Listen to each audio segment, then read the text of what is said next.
오늘은 그 신재술님의 그 요즘 핫한 MCP 이해와 활용이라는 주제로 강의를 할 예정입니다. 강의 시간은 한 약간 2시간 내외가 될 것 같고요. 오늘도 많이 이렇게 참석해 주셔서 감사하고 좋은 강의 강사님을 모시도록 하겠습니다. 네, 안녕하세요. 오늘 MCP 주제로 발표를 좀 준비를 했는데요. 보통 이제 인터넷에 이제 다른 이제 MCP 관련된 강의들을 보면은 여기 끌까요? 예, 스피커는 다 꺼주시면 좋을 것 이쪽 같습니다. 스피커는 끄는 게 나을 것 같아요.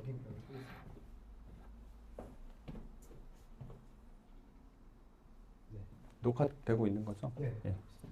그 MCP 관련 강의들을 보면은 이제 보통 크게 두 축인 것 같아요.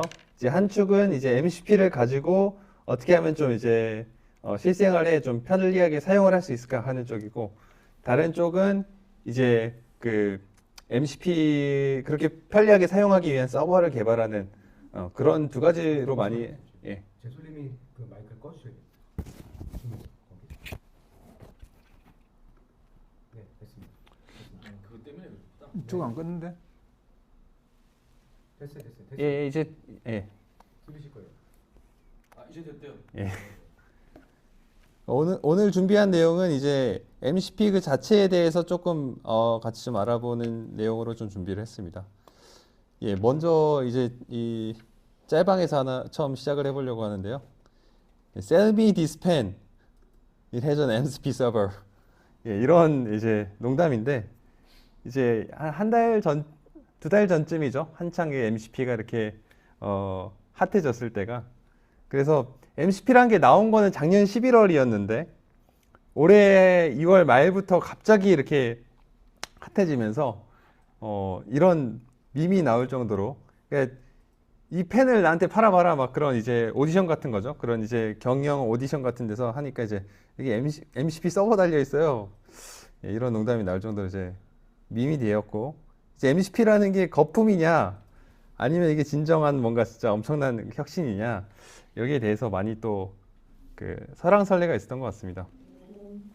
그래서 여기 뭐 당시 이제 반응 같은 걸 보면은 방금 누군가가 이제 MCP를 써가지고 자동차를 운전해서 그 식료품점에 가가지고 이게 뭐 무슨 소세지 빵을 이렇게 원격으로 샀대요. 뭐 말도 안 되는 거 다 MCP를 쓰고 있다. 약간 이런 이제 비꼬는 그런 반응도 있었고, MCP라는 게 그냥 LLM이랑 그 이제 데이터 소스 사이에 그냥 API 아니야? 이거 가지고 왜 그렇게 난리를 치는 거야? 이런 이제 반응도 있었고요. 어떤 사람은 MCP라는 거는 이게 왜 그렇게 떴는가? 이거를 좀 연구를 해봐야 된다. 이게 연구 대상이다. 이런 사람도 있었습니다. 예, 그리고 뭐 지금 내 피드는, 그 트위터 피드는 완전히 그 MCP라는 한 단어로 막 꽉 찼다. 뭐 이런 반응도 있었고요. 이제 제가 참 구글 트렌드를 좋아하는데, 이제 트렌드를 보면은 이게 작년 11월 이때는 이제 아무 반응이 없다가 이제 올해 들어서 점점 반응을 얻은 거죠. 이제 그러다가 이제 2월 말 3월 초 이때쯤이 되면은 이제 정점을 찍었고요. 사실 지금은 약간 좀 기세가 꺾인 느낌도 있고, 다른 한편으로 이제 이거를 진짜 쓸만한 곳들에서는 다 조용하게 이제 도입을 하고 있는 그런 분위기기도 합니다. 그래서 이제 사실은 이제 제가 이 그래프를 이제 공유를 드리면서 여러분들은 이제 지금 이걸 혹시 접하셨으면 이미 늦었다. 약간 이런 말씀을 드리려고 했는데요. 근데 또 오늘 찾아보니까 이게 그 사이에 또 다시 좀 상승 곡선을 그리고 있더라고요. 제 생각에는 이제 최근에 그 마이크로소프트랑 이제 깃허브이 또 MCP를 공식 지원을 하기로 하면서 이제 다시 또 이런 확산의 방향으로 또 돌아서고 있는 것 같습니다. MCP가 뭐냐 하면은 이제 간단히 말해서 요 툴 콜링을 지원해주는 그 외부의 툴을 이제 부를 때 좀 편리하게 해주는 약간 프로토콜이라고 할 수 있는데요. LLM을 가지고 저희가 뭐 챗GPT에 검색을 한번 해봅시다. 검색을 한번 해보면은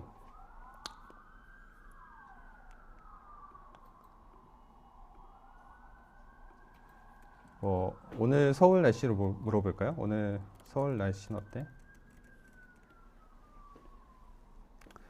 웹 찾아보는 중이라고 뜨죠. 그러니까 LLM은 오늘 서울 날씨에 대한 정보가 안 들어있죠. 그런데 지금 이제 챗GPT에 검색을 하니까 막 아이뉴스 뭐 아큐웨더 막 이런 데 이제 검색을 해서 이제 나름 좀 정확한 정보를 긁어와서 보여주고 있습니다. 자, 이게 지금 웹 검색이라는 외부의 도구를 호출해서 이 정보를 이제 지금 가져온 건데요. 이게 이제 툴 콜링이고, 이제 뭐 여기에 뭐 메모리가 될 수도 있고, 또 이제 뭐 기존에 RAG 할 때 그 검색 이런 것들을 이제 붙이는데, 뭐 벡터DB 같은 걸 붙일 때도 API를 가지고 붙이죠. 근데 이제 그런 것들을 이제 그 내부에 통합을 시키지 않고 외부에서 만들어진 도구를 붙일 수 있게 해주는 게 MCP라고 보시면 될 것 같습니다. 간단하게 데모 먼저 좀 보여드리면서 하면 좋을 것 같습니다.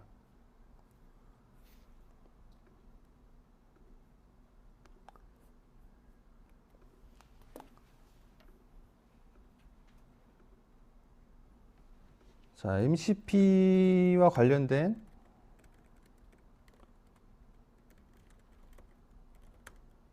스펙에는 뭐가 있을까?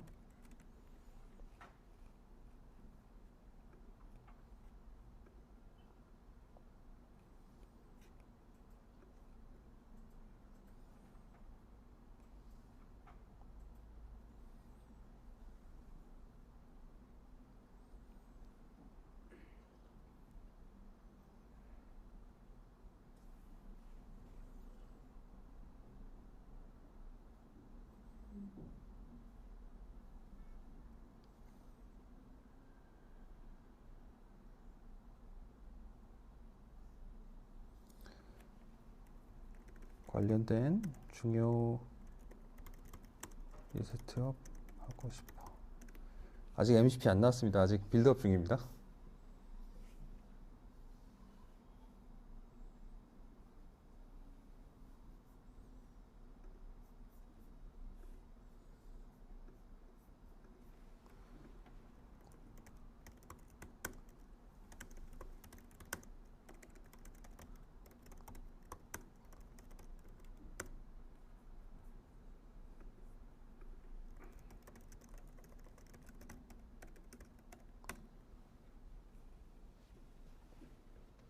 자, 제가 옵시디언에 이 개념들을 지식 그래프로 정리해줘라고 요청을 했는데요. 그러니까 이제 옵시디언 그 MCP를 지금 호출을 했습니다.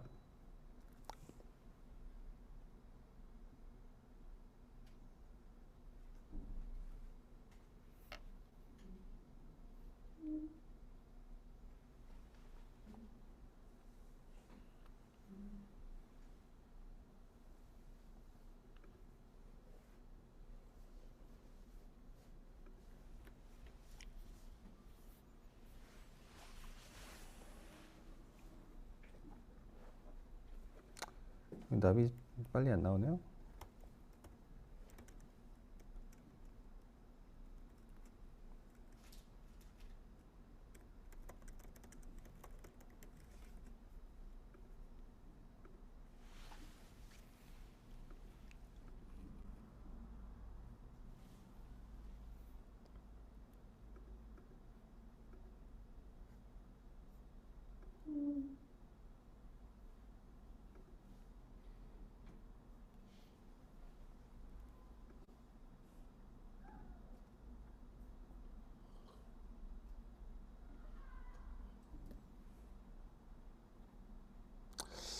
지금 뭔가 이게 연결이 안 되는 것 같아가지고 다른 예제로 설명드리겠습니다. 클로드 연결해서.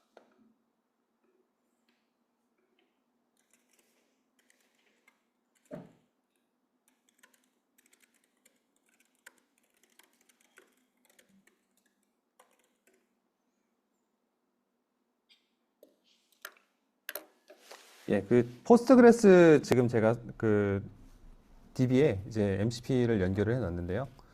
이제 제가 예제용으로 만들어 놓은 이제 데이터들을 넣어놨습니다. 그래서 지금 이제 MCP가 지금 여기 목록에서 포스트그레스 MCP가 지금 목록에 보이고 있고요. 여기에 이제 포스트그레스 MCP로 어떤 테이블이 있는지 찾아봐줘 라고 하니까 현재 연결된 이제 제 컴퓨터에 있는 데이터베이스에서 이런 테이블들이 있다라는 정보를 지금 찾아주고 있습니다. 그래서 아까 이제 챗GPT에 이제 오늘 서울 날씨를 알려줘라고 했을 때 이제 웹 검색이라는 도구를 호출해서 이제 정보를 보여줬던 것처럼 제 로컬 데이터베이스에 지금 접속을 해서 이런 정보들을 긁어오고 있는 거고요.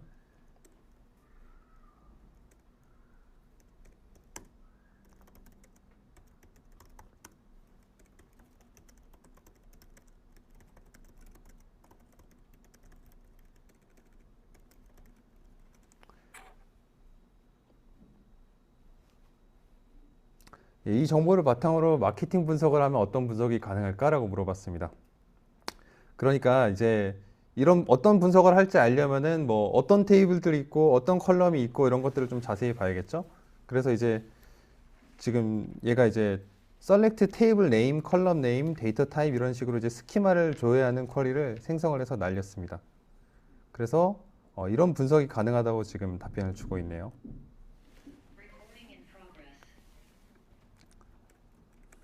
자, 그러면은 여기 스피커 여기 이제 있는 추천해주는 그 분석들을 바탕으로 해서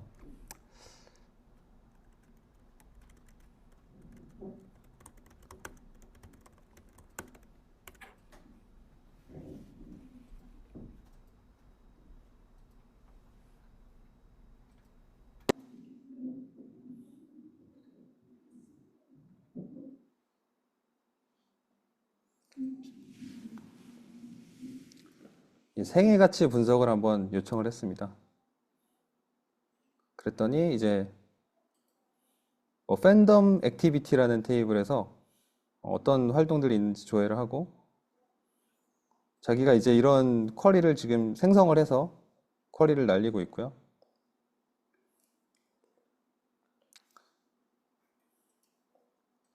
이렇게 가져온 결과를 바탕으로 해서 이제 시각화 자료를 만들고 있습니다.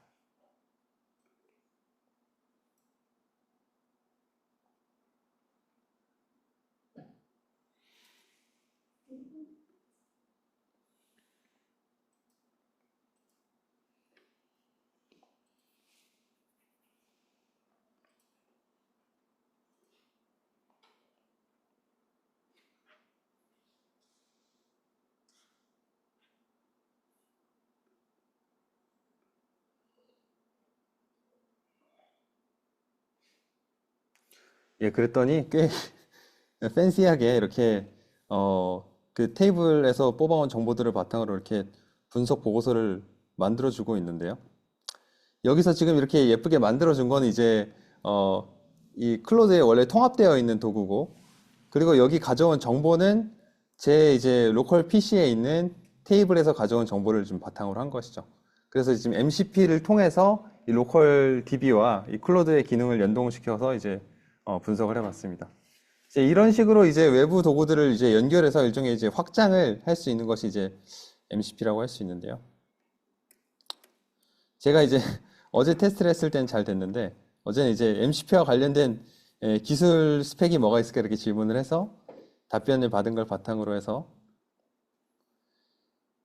방금 요청한 거랑 비슷하게 지식 그래프 형태로 정리하고 싶다라는 이제 요청을 보냈고요.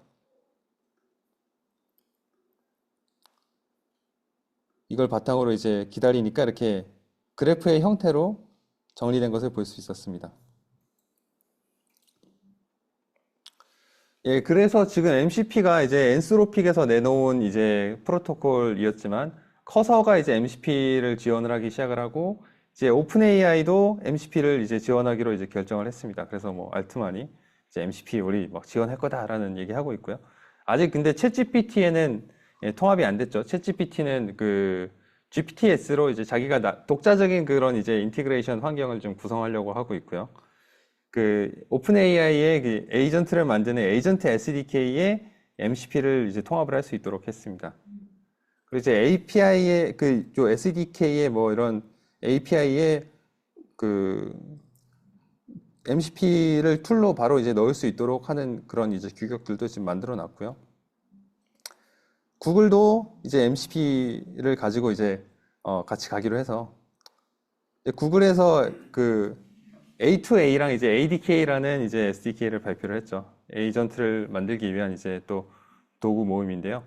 여기서 이제 구글이 발표한 이제 A2A라는 개념은 에이전트들 간의 소통이고, 이제 MCP는 이제 에이전트가 어떤 도구를 사용할 때 붙이는 이제 그 툴이라고 할 수 있습니다. 그래서 이제 구글이 만든 요 A2A를 통해서 요 에이전트들끼리 상호작용을 하면은 이 각각의 에이전트들은 이제 MCP를 가지고 뭐 툴을 붙일 수도 있는 거고, 아니면 이제 직접 그 API로 코드를 짜가지고 통합을 시킬 수도 있는 거죠. 그리고 뭐 아마존, 그리고 최근에 이제 깃허브랑 마이크로소프트가 이제 그 공식적으로 이제 MCP를 지원하기로 하면서, 이렇게 되면 이제 사실 그 뭐 지금도 이제 깃허브나 뭐 이제 플레이라이트 이런 거 이제 그 지원하는 그 MCP들이 나와 있는데, 이런 것들은 이제 보통 제3자가 만들어 놓은 이제 공개된 API를 가지고 이제 호환되게 이제 어댑터를 구현한 거라고 할 수가 있는데요. 그런데 이제 공식적인 이런 그 이제 프로바이더들이 MCP를 지원한다라고 하면은 이제 방금처럼 막 그렇게 연동이 잘 안 되고 그런 일들이 조금 덜해지는 거죠. 그리고 MCP 뭐 해커톤 같은 것도 뭐 잘 열리고 있고, MCP 뭐 데브 서밋 같은 행사도 지금 열리고 있습니다. 그래서 이 MCP 데브 서밋에서 뭐 어떤 발표들이 있나 한번 들여다봤는데요. 지금 이제 MCP와 관련해서 어떤 좀 고민들이 많이 좀 이루어지고 있는지 좀 볼 수 있는 것 같아서 재밌는 것 같았습니다. 이제 제일 그 위쪽에 첫 번째로 있었던 발표 제목이 What MCP middleware could look like 이라는 제목이었는데요. 그러니까 MCP를 붙이는 거는 뭐 알겠어. 그런데 이제 이거를 로깅하고 관찰하고 이제 그 어떤 상황에서 어떻게 도구가 호출이 되고 그런 것들을 이제 분석하는 것이 좀 중요해진 상황이다라는 이제 뭐 이런 트렌드를 알 수 있었고요. 또 뭐 스케일링 MCP 이런 것도 되게 중요한 고민인 것 같습니다. 지금 이제 MCP들이 많이 이제 설치를 해보면은 MCP라는 게 이제 로컬 모드가 있고 리모트 모드가 있는데요. 주로 이제 로컬 모드가 많이 있습니다. 근데 이제 이런 MCP들이 이제 방금도 이제 보셨다시피 좀 버벅대는 경우가 많이 있습니다. 그 서버 자체가 이제 설계를 할 때 이제 그런 부분들을 잘 고려하지 않고 설계를 하면은 그렇게 되는데요.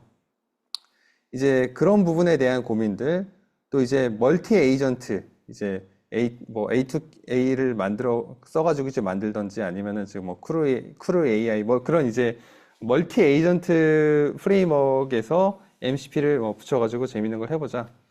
뭐 이런 이제 논의들이 지금 많이 이루어지고 있습니다. 예, 그래서 이제,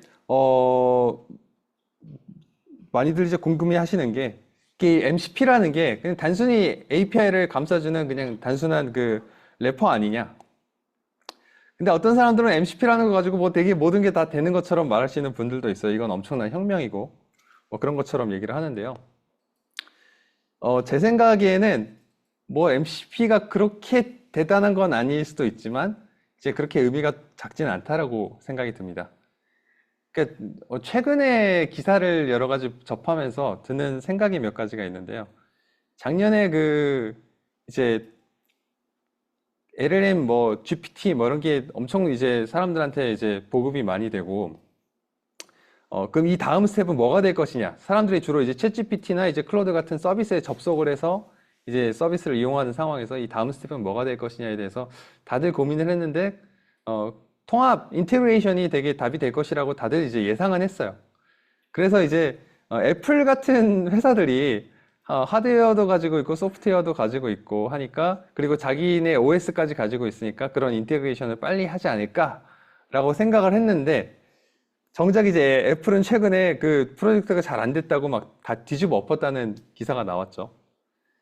그 반면에 클로드는 그 정반대되는 회사잖아요. 그리고 어떻게 보면 인테그레이션이 되게 늦었어요. 그러니까 챗GPT가 뭐 검색 같은 거 되게 빨리 통합을 시키고, 뭐 메모리 기능, 개인화 기능 이런 것들을 다 도입하는 동안에 이제 클로드는 코딩을 잘한다, 글쓰기를 잘한다, 뭐 이런 이제 평이 좋아가지고 그거에 딱 그 만족을 느끼는 사람들은 썼지만 이제 그런 이제 서비스로서의 어떤 측면은 좀 통합이 많이 부족한 측면이 있었습니다. 근데 이제 MCP라는 걸 어쨌든 내놓으면서 약간 좀 게임 체인저가 적어도 이제 클로드한테는 된 것 같아요. 근데 이게 확실히 재밌다고 느끼는 점은 이제 애플이 자기 플랫폼을 가지고 있으니까 애플이 그걸 중심으로 통합할 거다라고 생각을 했는데 오히려 애플이 아니라 그런 플랫폼을 좀 가지지 못하고 좀 통합에도 좀 늦었던 클로드가 엔스로픽이 이제 MCP라는 좀 프로토콜을 잘 좀 성공을 시키면서 또 오픈 AI가 원래는 이제 오픈 AI 그 API 같은 것들이 거의 표준처럼 자리를 잡아가면서 그 오픈 AI 에이전트 SDK 같은 것도 표준으로 자리 잡지 않을까 하는 생각도 있었는데 그렇지 않고 오픈 AI는 그게 독자 귀족으로 여전히 그냥 남아 있을 뿐이고 이제 클로드의 그 MCP가 훨씬 이제 엄청난 기세로 지금 이제 표준으로 좀 등극을 하고 있습니다. 어쨌든 이런 변화에서 중요한 것은 컨텍스트 공급을 둘러싼 이제 디자인 패턴의 변화다라고 저는 이제 생각을 합니다. 그래서 RAG에서 워크플로우에서 에이전트로 가는 이 흐름에 있어서 MCP라는 것이 이 흐름과 잘 부합을 하고 그리고 MCP가 사실 이런 흐름을 만들어낸 것은 아니지만 이제 일조하고 있는 것은 이제 분명하다라는 좀 생각이 듭니다. 어떤 점에서 그런가 좀 또 보겠습니다. AI에 조금 이제 좀 옛날 이야기부터 다시 조금 거슬러 가서 좀 얘기를 해보면요.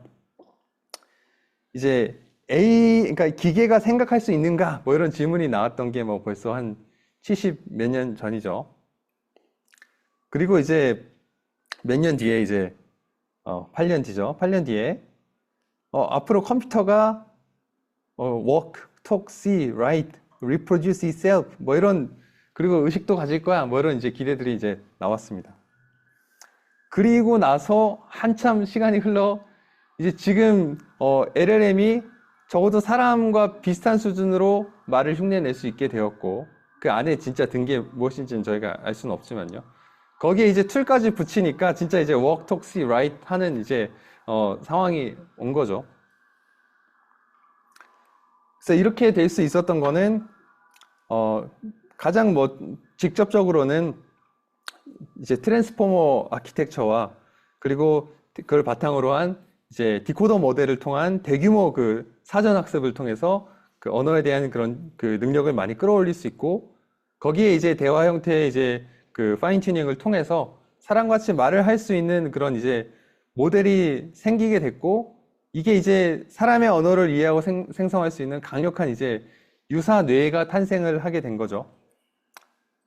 그래서 이게 이제 가지는 이제 의미를 의미를 조금 생각을 해보면은 불과 한 몇 년 전까지만 해도 이제 인공지능 모델을 만들면은 그 각각의 특화된 그런 이제 아키텍처가 있고 그 데이터를 열심히 모아가지고 그걸 학습을 시키고 그런 게 되게 중요했는데 이제 한 2년 전부터는 그런 것보다는 이제 LLM이 중심이 되어서 트랜스포머가 중심이 되어서 이제 그 뭐 음성 인식 같은 경우에도 막 LLM에다가 이제 그런 스페셜 토큰 같은 걸 붙이고 그런 식으로 이제 LLM이 되게 범용적인 그런 지능에 가까운 그런 이제 능력을 보이기 시작을 했습니다. 그런데 이제 LLM이라는 걸 이제 생각을 해보면은 결국에 이제 자기가 사전에 그 학습한 학습한 데이터를 바탕으로 해서 그 다음에 올 단어를 예측하는 모델이죠. 이거는 뭐 너무 잘 이제 아실 텐데요.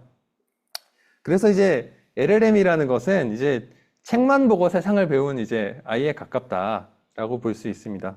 아니면 이제 뭐 책만 보고 세상을 배운 대학원생일 수 있죠. 그 대학원 수준의 어떤 수학도 하고 뭐 논문도 잘 읽고 하니까요.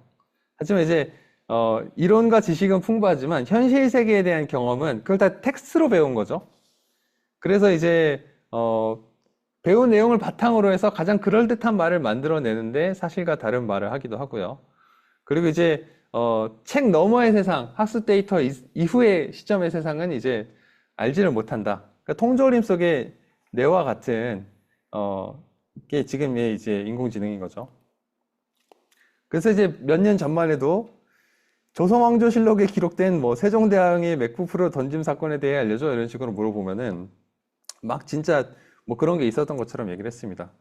그러니까 다른 어떤 맥락이 없이 그냥 순전히 이 문자열 인풋으로 주어진 이 토큰 시퀀스만 봤을 때 그 다음에 이어질 단어로 가장 확률이 높은 것들을 그럴듯하게 들리는 것을 자기가 이제 만드니까 이렇게 나왔다라는 거죠. 그래서 뭐 그 당시에 막 신문에도 막 나오고 뭐 아직 인공지능 안 된다 뭐 이런 얘기들이 많이 나왔는데요. 지금 이제 GPT한테 던지면 이제 뭐라고 할까요? GPT한테 세종대왕의 프로 사건 지금 물어보면 바로 이제 웹 서치를 이제 호출을 하고요. 실제 역사적 사실이 아니다. 그러면서 이거는 뭐 환각 현상에 대한 뭐 그런 사례로서 엄청 그 당시에 화제가 되었다. AI를 감시하는 뭐 AI 기술이 뭐 개발되었다. 뭐 이런 이제 상당히 정확도가 높은 답변을 하고 있습니다. 이렇게 할 수 있었던 것은 결국에 적절한 컨텍스트. 그게 이제 웹 검색이 될 수도 있고요.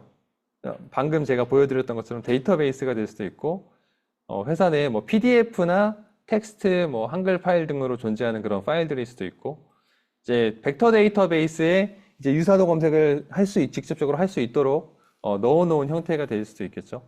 그러니까 어떤 형태가 됐었든지 이제 거기서 어떤 정보를 끄집어내서 그걸 컨텍스트로 공급을 함으로써 이제 비로소 이 통조림 속에 갇혀 있었던 이 유사뇌였던 이 LLM이 이제 자기가 어떤 환경 속에 놓일 수 있게 되고 자기가 어떤 페르소나를 부여받게 되고 이제 그 상황에 맞는 말을 하면서 이제 인간과도 협업을 할 수 있게 된 거죠. 그래서 이 컨텍스트 공급이라는 게 되게 중요하다. 지난번에 그 벡터DB 이제 강의를 하면서도 이제 말씀을 굉장히 강조를 드렸던 부분입니다. 그래서 이게 컨텍스트로 들어갈 때는 실제로 뭐 here is some context consider 한 다음에 여기 이제 컨텍스트가 들어가고 뭐 이런 컨텍스트를 바탕으로 해서 너는 뭐라고 답할 것 같아? 라는 식으로 들어가죠. 그러니까 결국에는 이제 인풋은 다 이제 텍스트로 받게 됩니다. 물론 이제 아까 말씀드렸던 것처럼 그 뭐 스페셜 토큰 같은 걸 통해서 이제 우리가 아는 글이 아닌 것들도 이제 다 문자열로 치환을 해서 인풋으로 넣을 수 있긴 합니다만 이제 기본적으로 이제 LLM이라는 거는 이제 텍스트를 인풋으로 받아서 텍스트를 이제 아웃풋으로 뱉는 모델이라는 거죠. 그래서 이제 RAG라는 것은 이제 그 knowledge 베이스에서 지식 베이스에서 관련이 있는 지식을 찾아서 그걸 컨텍스트로 던짐으로써 뭔가 적합한 답변을 얻는다라는 그런 가장 이제 간단한 생각이었는데 이게 이제 점점점 발전하는 과정이 지금 이제 에이전트로 오게 되는 이제 흐름이다. 그리고 그 과정에서 이제 툴 사용이라는 것이 굉장히 중요해지게 되었다라는 것이 이제 지금 말씀드리고 싶은 부분입니다. 그래서 이런 사용자가 LLM한테 질문을 던지는데 중간에 그 검색을 통해 얻은 정보를 넣는다라는 이제 RAG의 아이디어였다면은 이제 워크플로우라는 게 또 등장을 합니다. 이제 워크플로우라는 것은 여러 단계를 거치는 거죠. 그래서 처음에 뭐를 테면은 사용자가 뭐 질문을 던졌어요. 그럼 이걸 한번 뭐 LLM 호출을 통해서 사용자가 진짜 애매모호한 그런 이제 질문을 던졌지만 이거를 뭐 의도를 파악해서 좀 더 구체화시켜 봐 라는 식의 이제 프롬프트와 같이 던져서 요 첫 번째 아웃풋은 좀 더 구체화된 그런 이제 형태의 아웃풋이 되고 뭐 이걸 바탕으로 해서 이게 뭐를 테면은 우리가 가진 정보를 답변할 수 있는 문제야? 혹은 이제 이게 뭐 의료 관련 챗봇이었다면은 이게 의료 관련된 뭐 문제야? 이런 식으로 이제 한번 게이트를 거치고 뭐 이런 식으로 여러 단계를 거치도록 하는 방식도 나왔고요. 또 이제 LLM을 이제 호출을 하면은 여기서 이제 분기를 시켜가지고 다양한 뭐 어떤 이제 챗봇 UI는 하나지만 여기서 이제 그 여행 일정을 짜주는 그런 도우미를 호출할 수도 있는 거고요. 아니면은 뭐 법률 지식을 제공을 할 수도 있는 거고, 뭐 그런 이제 사용자의 의도를 파악해서 적합한 그런 LLM이나 적합한 이제 서비스를 연결해주는 그런 이제 패턴도 등장을 했습니다. 그리고 이제 이런 식으로 LLM을 가지고 RAG가 됐든 뭐가 됐든 해서 답변을 만들면은 그 답변에 대해서 LLM이 다시 이제 사용자 질문과 함께 그 답변을 평가를 함으로써 답변의 적절성이 괜찮다 하면은 출력으로 내보내고 안 괜찮다 하면은 피드백과 함께 이게 좀 이런 부분에서 별로인 것 같으니까 다시 좀 고쳐봐 라고 질문을 하면서 이렇게 피드백이 돌아가는 이런 형태의 디자인도 등장을 하게 되었습니다. 그래서 뭐 이런 것들이 이제 다 피드백이라든지 뭐 어떻게 보면 이제 검색이라는 것 자체도 일종의 툴 사용이라고 할 수가 있는데요. 이제 이런 과정들이 들어가게 되면서 좀 더 환경 속에 LLM을 이제 위치시킬 수 있게 된 것이죠. 그럼 이제 에이전트는 또 뭐가 다르냐라고 하면은 방금까지 봤던 이 RAG는 그야말로 이 검색을 타는 게 딱 정해져 있죠. 이 흐름이. 그리고 이제 워크플로우는 좀 더 복잡해졌지만 결국에 in에서 out으로 가는 방향으로 흐릅니다. 그리고 이제 이 피드백 루프가 있는 경우에도 이 안에서 되게 돌 것 같지만 보통 이제 돌아가는 횟수도 정해놓고요. in에서 out으로 가는 흐름 자체는 정해져 있다라는 거죠.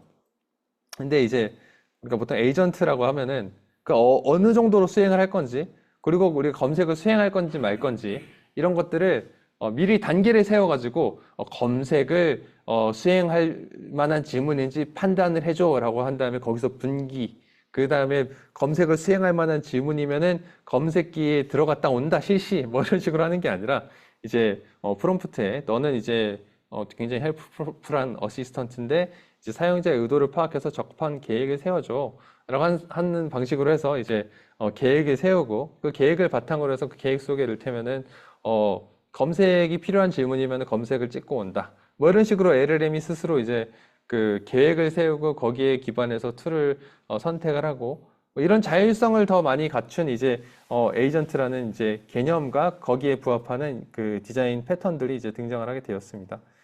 이제 뭐 앞선 뭐 RAG나 이제 이런 이제 워크플로우에서도 툴 사용이라는 것이 중요했습니다만 여기서의 이제 툴 콜링이라는 거는 정해져 있죠. 그러니까 어떤 시점에 어떤 식으로 툴을 어떻게 찍고 올 건지가 다 정해져 있는 거잖아요. RAG 같으면은 첫 질문의 시점에 벡터DB에 그 질문을 인베딩해서 넣고 온다라는 것이 다 정해져 있습니다. 근데 에이전트가 이제 자율적으로 계획을 세우고 거기에 따라서 어떤 도구를 호출할지 이제 결정하는 상황을 생각을 해보면은 이제 그렇게 할 수가 없고 도구를 미리 리스트로 지어주는 수준으로 굉장히 간접적으로 이제 도구를 제공을 해야 되는데요. 이제 이런 패턴이 나타나게 되면서 이제 툴 콜링이라는 거를 어떤 방식으로 할 것인가에 대한 고민이 나타나게 되었습니다. 그래서 뭐 다시금 이제 에이전트라는 거를 뭐 정리를 하자면은 굉장히 다양한 방식으로 쓰이고 있어요. 그래서 가장 기본적으로는 자기가 이제 지각을 하는 게 있고 그걸 바탕으로 해서 뭔가 판단을 하고 행동을 한다. 그게 에이전트의 사실 원래의 의미죠. 에이전트라는 개념은 되게 오래된 개념입니다. 지금 새로 막 RAG와 워크플로우 이후에 새로 등장한 개념이 아니라 그 맥락에서는 그런 식으로 이제 논의가 되고 있긴 하지만 에이전트는 인공지능의 역사와 함께하는 굉장히 오래된 개념이고요. 그리고 인공지능이라는 게 이제 머신러닝보다 오래된 더 넓은 개념이잖아요. 그만큼 에이전트도 넓은 개념입니다. 그런데 이제 뭐 다양한 분들이 어떤 식으로 얘기를 했나 보면은 그러니까 교과서적인 정의는 환경으로부터 지각을 해서 행동으로 응답하고 그 행동을 선택하는 게 뭔가 주어진 목표를 달성하기 위해서 합리적으로 행동하도록 설계된 것이다. 뭐 이런 식으로 정의를 하기도 하고요. 이제 최근에 나온 좀 그 AI 분야의 AI 에이전트를 위해서 좀 최근에 나온 실용적인 그런 그 백서나 이런 것들을 보면은 AI 에이전트라는 건 LLM이 있고 툴 호출이 있고 어떤 상태를 관리하는 그런 것들이 복합적으로 이제 갖추어진 시스템이다. 뭐 이렇게 이제 정의를 하고 있고요. 사용자의 목표를 기반으로 해서 목표가 주어지면 그걸 바탕으로 해서 플래닝이 있고 그 플랜을 달성하기 위한 다양한 뭐 툴 호출과 그 단계 같은 것들을 자기가 이제 계획을 짜서 하는 오케스트레이션 레이어가 있다. 뭐 이렇게 정의를 하고 있습니다. 이렇게 되면 이제 툴이라는 거는 얘가 어떤 행위 능력을 가지기 위해서 아주 이제 필수적인 도구가 되고, 그리고 이 상태를 관리하기 위한 메모리, 이게 단지 이 작업이 진행되는 과정에서의 그 단기 메모리일 수도 있고, 아니면 이제 사용자가 들어올 때마다 계속 뭔가 개인화된 그 서비스를 가능하게 할 수 있는 이제 장기 기억일 수도 있는 거죠. 그리고 이제 뭐 이런 식의 지금 AI 에이전트와 관련된 정의들이 또 뭐 다양한 방식으로 등장을 하고 있습니다. 최근에 어떤 그 서베이 논문에서는 AI 에이전트와 에이전틱 AI 이렇게 구분해서 조어를 제시하고 있기도 한데요. 이 에이전틱 AI라는 말은 제가 알기로 이제 앤드류 응이 처음 이제 좀 약간 붐을 일으킨, 약간 띄운 그런 이제 단어라고 알고 있습니다. 근데 저는 그 용어법에는 솔직히 전혀 동의가 안 돼요. 왜냐하면은 그러니까 AI 에이전트라는 말이 너무 넓다. 사실 그 교과서적인 정의로 보면 굉장히 넓은 게 맞고, 그에 비해서 최근에 사람들이 AI 에이전트라고 부르는 거는 너무 어떤 스페셜한 그 이제 영역이다. 좀 구분해서 볼 필요가 있다. 이건 맞는데 에이전틱 A라고 그걸 부르는 거는 약간 너무 그 언어적 혼란이 좀 큰 것 같아요. 왜냐하면 그 용어 자체가 구별이 안 되잖아요. 그리고 이제 그 에이전틱이라고 했을 때 그 안에 어떤 더 큰 자율성이 포함이 된다던가 아니면은 그 여러 멀티 에이전트들의 상호작용을 포함한다던가라고 하냐 하면은 그렇지 않은 것 같습니다. 왜냐하면은 이제 에이전틱 AI라고 하면은 그냥 에이전틱 AI에서는 이게 형용사고 AI 에이전트에서는 명사의 차이가 있을 뿐인데, 사실 에이전트라는 게 자율적이라는 그런 이제 의미가 조금 있는데, 에이전트가 피수식어가 되는 게 더 자율적인 느낌이 날까요? 아니면은 그게 수식어가 되고 AI라는 건 지능이란 뜻인데 지능이 피수식어가 되는 게 더 자율적인 느낌이 들까요? 저는 오히려 에이전트가 피수식어가 되는 게 더 자율적인 느낌이 드는 것 같아서 용어를 조금 잘못 선택하고 이게 또 퍼져나가고 있는 게 아닌가 하는 좀 개인적인 생각이 있습니다. 이제 좀 잡소리였고요. 아무튼 AI 그 에이전트가 이제 그 기존의 LLM 그리고 뭐 거기에 몇 가지 컨텍스트를 덧붙이는 그런 방식들하고 차별화되는 것은 이제 어떤 환경 속에서 어떤 컨텍스트를 자기가 찾아갈지도 자기가 좀 능동적으로 액션을 할 수 있다라는 것이고, 그 액션을 하기 위해서 플래닝도 할 수 있다라는 것이고, 그런 계획들을 상태를 관리하기 위한 메모리를 가지고 있다라는 것이죠. 그런 것들을 할 때 결국에 이제 외부 함수들을 다 도구로서 동원을 하게 됩니다. 그래서 펑션 콜링, 오픈 AI에서는 이제 펑션 콜링이라는 말을 쓰고, 이제 랭체인에서는 뭐 툴 콜링, 또 저 MCP에서도 이제 툴 콜링이라고 부르고 있는데요. 펑션이나 툴이나 결국 같은 말이죠. 왜냐면은 여기서 우리가 펑션이라고 하는 거는 LLM이 도구로 사용할 수 있는 펑션을 말하는 거고, 또 툴이라는 것은 이제 펑션이니까요. 그 소프트웨어에. 그래서 이제 똑같은 말인 것 같고, 이제 사용자가 뭐 날씨를 알려줘라고 하면은 모델이 그 프롬프트를 입력을 분석을 해서 이제 어떤 함수를 이제 호출하면 좋을지, 그리고 그 함수에 어떤 파라미터를 넣으면 좋을지를 결정을 한 다음에 그 함수 호출을 하고 그 결과를 수신을 해서 이제 RAG에서 했던 것처럼 그 이제 정보와 사용자 그 유저 인풋과 이제 프롬프트를 바탕으로 해서 답변을 제시를 하게 됩니다. 그래서 LLM이라는 건 결국에 텍스트를 인풋으로 받아서 텍스트를 이제 아웃풋으로 내는 건데, 그 텍스트라는 것에 되게 구조적인 그 이제 구조체를 부여를 해서 그걸 바탕으로 펑션 콜링이 잘 그 이어지게 만들고 한 것이죠. 그래서 유저가 어떤 어플리케이션에 프롬프트와 함께 이제 의도를 던지면은 그게 이제 어떤 모델에 들어가면서 그 프롬프트와 어떤 이런 함수들을 가지고 있다라는 것을 이제 같이 모델에 제공을 하게 되고 컨텍스트로서 그 모델은 이제 어떤 펑션을 부를지 어떤 함수를 이제 호출을 할지 그리고 거기에 어떤 인자를 넣을 것인지 이제 결정을 하게 됩니다. 뭐 그러면은 이제 그 펑션이 이제 수행된 결과가 리스폰스가 이제 모델로 들어가게 되고 리스폰스로 나오는 구조다. 예. 그리고 지금 이제 한창 화제가 되고 있는 바이브 코딩 이제 코딩 어시스턴트도 같은 방식으로 작동을 합니다. 그래서 인간이 이제 쿼리를 던지면은 처음에 ID겠죠. 그 코딩 그 개발 환경이 이제 처음에 인터페이스로 있고 아니면 뭐 CLI가 될 수도 있고 지금 웹 기반 서비스 같으면은 이제 웹 화면이 되겠죠. 거기 인터페이스에 어떤 이제 질의를 던지고 그 요구 사항을 던지고 이제 LLM은 그걸 바탕으로 해서 어떤 작업들을 수행을 하잖아요. 뭐 파일을 만들고 거기에 작성을 하고 삭제를 하고 이동을 하고 뭐 그 다음에 어떤 명령어를 실행을 시키고 이런 것들을 하는데 이제 그 과정을 하는 것도 결국에 이제 함수 호출이라고 볼 수 있습니다. 여기에는 이제 LSP라는 이제 그 중간에 좀 프로토콜이 있는데요.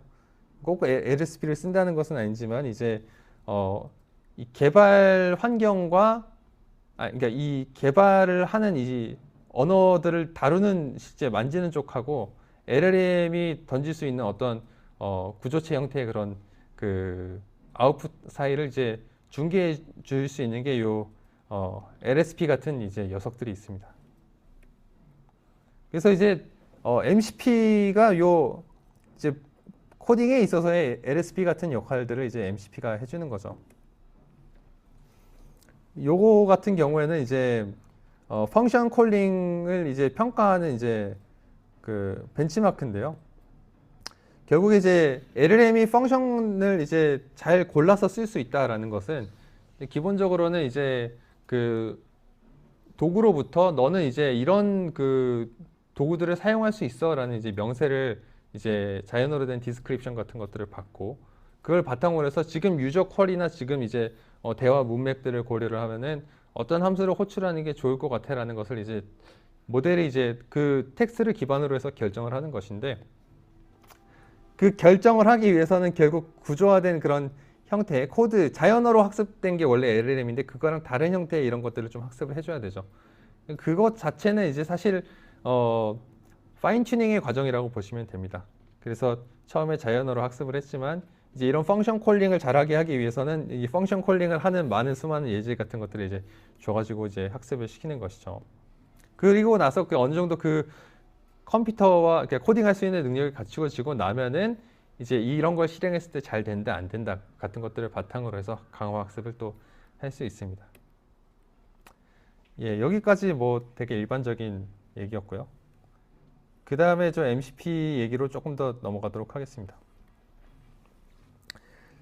그래서 이제 MCP와 AI 에이전트의 관계. AI 에이전트가 요 파란색, 빨간색이고요. MCP가 지금 노란색으로 갑자기 이제 팍 튄 모습을 볼 수 있는데 기본적으로는 2024년 말, 2024년 작년 하반기에 이 MCP와 그 AI 에이전트의 갑자기 그 엄청난 그 웨이브가 몰아닥치고 있다라는 것을 이제 보실 수 있겠습니다. 네, 그래서 이제 MCP라는 것은 모델과 외부 도구 간의 이제 표준화된 그 소통 규약인데요. 그래서 이렇게 생겼습니다. 그 호스트가 있고요. 클라이언트가 있고 서버가 있습니다. 서버가 있는데 여기 호스트라고 하는 거는 그 우리가 이제 MCP 도구를 아까 클로드에서 붙여다 썼죠. 클로드에서 요 도구들을 붙여다 썼고요. 그리고 요 서버 프로세스라는 거는 요 클로드가 도구로 호출하는 그 요 하나하나가 다 그 MCP 서버입니다. 그럼 이제 요게 연결되어 있는 방식이 요 하나하나의 MCP 서버에 대응하는 이제 MCP 클라이언트가 있는 방식입니다. 그래서 이제 그 MCP 클라이언트랑 호스트는 뭐가 다르냐, 이게 처음에 조금 헷갈릴 수도 있는데요. 그 DB를 조금 만져보셨다면 이제 DB 그 클라이언트가 있는 걸 아실 겁니다. 또 이제 뭐 API, 이제 오픈AI API 같은 거 이제 만져보셨으면은 그 API 모델을 호출할 때 그 코드에서 이제 그 클라이언트를 인스턴스를 생성을 하죠. 그리고 그 클라이언트를 통해서 이제 그 요청도 보내고 응답도 받고 그런 작업들을 합니다. 이제 마찬가지로 이제 요 호스트 안에서 다양한 클라이언트들을 만들어 놓고선 요 클라이언트를 가지고 이제 서버랑 그 통신을 하는 거고요. 예, 뭐 그런 방식이겠습니다. 근데 이제 이 과정에서 연결되는 그 규격을 표준화 시켜 놨다라는 것이죠. 그래서 많이들 그 사용하는 예시가 요 USB 어댑터의 예시고요.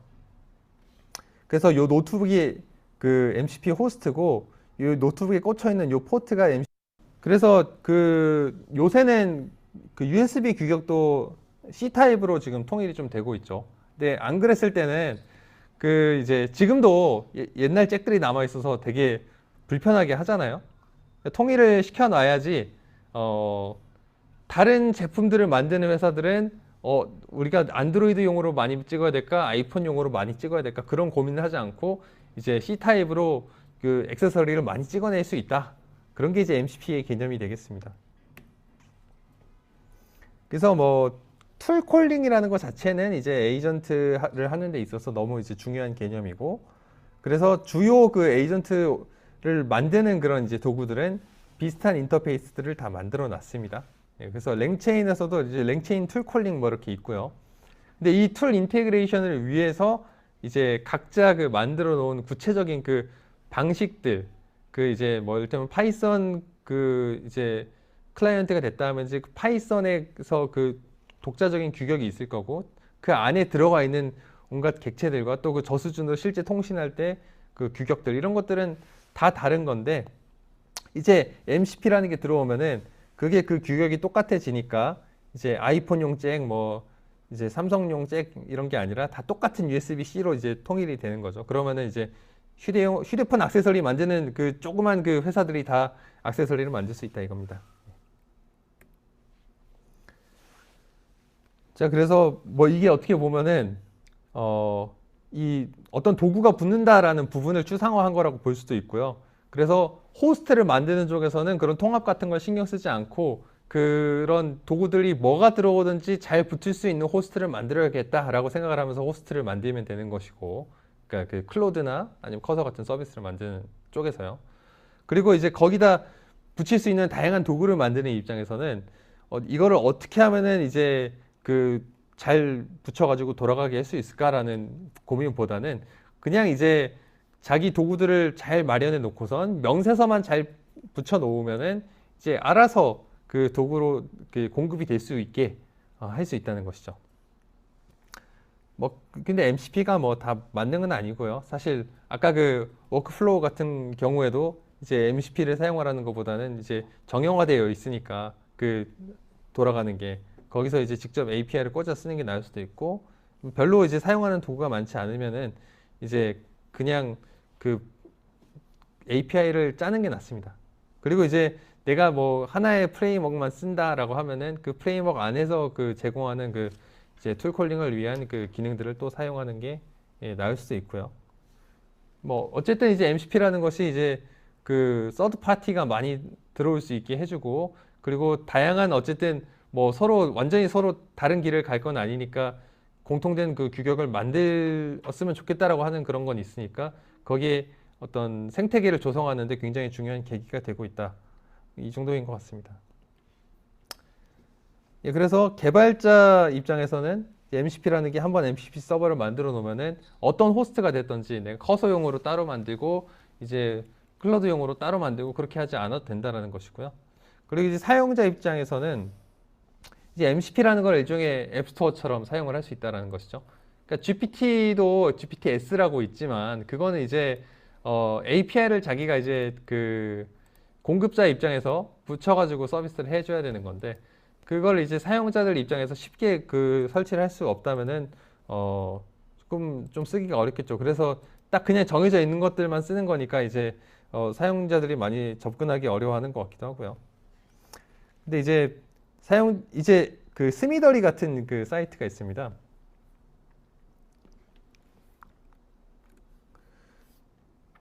이런 사이트에 들어가면은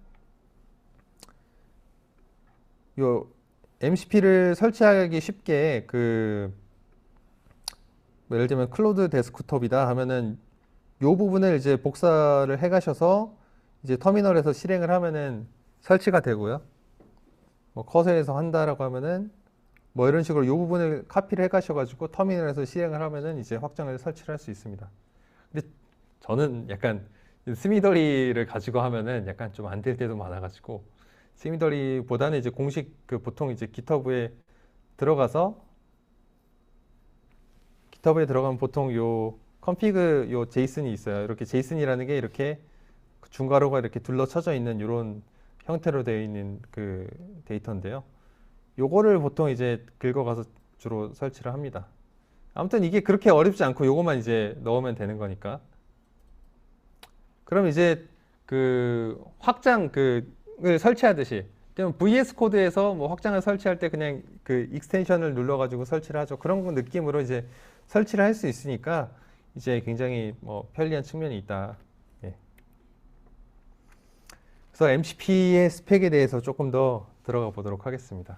자, 아까 그 호스트가 있고 클라이언트가 있고 서버가 있다라고 말씀을 드렸는데요.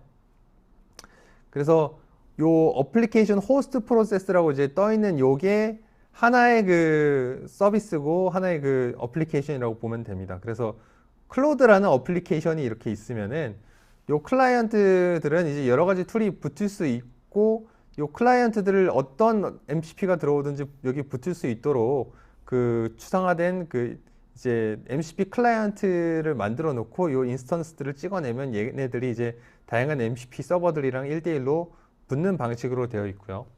그리고 이 MCP 서버라는 거는 인터넷에 올라가 있는 리모트 방식이 있고 그리고 사용자 컴퓨터에서 돌아가는 로컬 방식이 있습니다. 그래서 리모트 방식 같은 경우에는 HTTP로 통신을 하는 거고요. 그리고 그 로컬 머신에 떠 있는 경우에는 스탠다드 뭐 인풋 아웃풋으로 이제 통신을 하게 됩니다. 그리고 이제 그 통신을 할 때 주고받는 데이터는 JSON IPC라는 이제 JSON 규격으로 주고받도록 되어 있고요.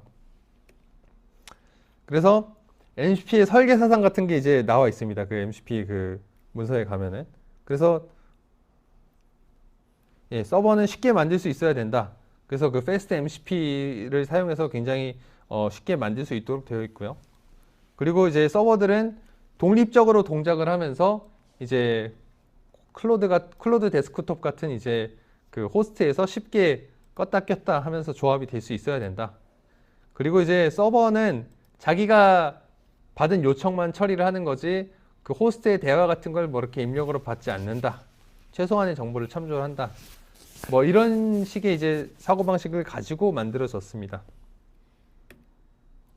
그래서 호스트, 클라이언트, 서버 이렇게 있고 호스트가 이제 클로드 데스크톱, 커서 뭐 이런 거고요. 얘가 이제 다양한 클라이언트 인스턴스들을 생성하고 관리를 합니다. 그래서 클라이언트를 하나 잡아가지고 걔랑 이제 커서에 그 MCP 서버랑 붙여가지고 이제 통신을 하고 일이 다 끝나면은 이제 클라이언트를 이제 끝내는 거죠. 그럼 이제 연결되어 있는 그 서버도 죽는 거고요. 클라이언트는 이렇게 호스트가 그 클라이언트 인스턴스를 만들어 놓고선 이제 이걸 가지고 이제 서버에 뭔가 요청을 보내거나 할 때 이걸 중개해주는 일종의 그 통역사 같은 역할을 합니다. 그래서 아까 뭐 클로드로 포스트그레스에 이제 요청을 보냈던 예시를 생각을 해보시면은 이제 원래 그 포스트그레스 앞쪽부터 얘기를 하면은 이제 지금 DB에 어떠한 그 테이블들이 있는지 알아봐줘라고 얘기를 했잖아요. 그럼 이제 그 요 LLM이 그걸 바탕으로 해서 사고를 하고 이제 이런 기능들을 호출하면 좋겠다라고 생각을 해서 테이블을 조회하는 이제 뭐 셀렉트 쿼리를 날리고 그러면은 그거를 이제 그 클라이언트가 미리 약속해 놓은 대로 그 제이슨 RPC 규격에 맞게 그 맞춰서 그 전송을 합니다. 그러면 이제 그걸 바탕으로 해서 이제 서버에서 이제 그 포스트그레스로 그 명령이 들어가는 거죠. 그런 방식으로 클라이언트는 작동을 하고 서버 같은 경우에는 이제 실제 뭐 그런 웹 검색, DB 조회, 뭐 슬랙 연동, 기상청 API 연동 뭐 이런 일들을 자기가 하나 맡아서 할 수 있는 이제 그 기능을 합니다. 그래서 여기 보다 보면 이제 요 제이슨 RPC라는 게 나오는데요. RPC라는 게 뭐냐고 하면은 이제 리모트 프로시저 콜이라는 이제 뜻입니다. 그래서 뭐 되게 옛날부터 있었던 그 사고 방식인데요.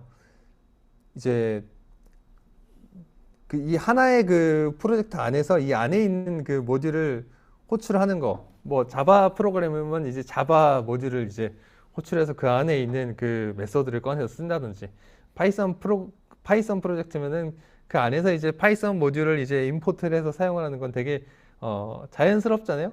그런데 이제 다른 언어 그리고 다른 그 곳에 다른 서버에 떠 있는 그런 이제 함수를 마치 이제 내 컴퓨터에 있는 것처럼 그 내 컴퓨터에 떠 있는 그 이제 어플리케이션에서 어떻게 불러다 쓸 수 있을까? 이제 그래서 그 규격을 어떻게 맞출지 고민하면서 나온 게 이제 RPC고요. RPC라는 거에 있어서 이제 몇 가지 또 파생돼서 나온 것이 뭐 구글에서 만든 이제 gRPC 같은 것이 있죠. 그래서 gRPC 같으면은 이제 요새 그 MSA로 이제 다양한 서비스를 띄워놓고선 이제 그 서로 그 하나의 그 서비스처럼 그 함수를 호출하고 할 때 이제 gRPC를 많이 쓰는데요.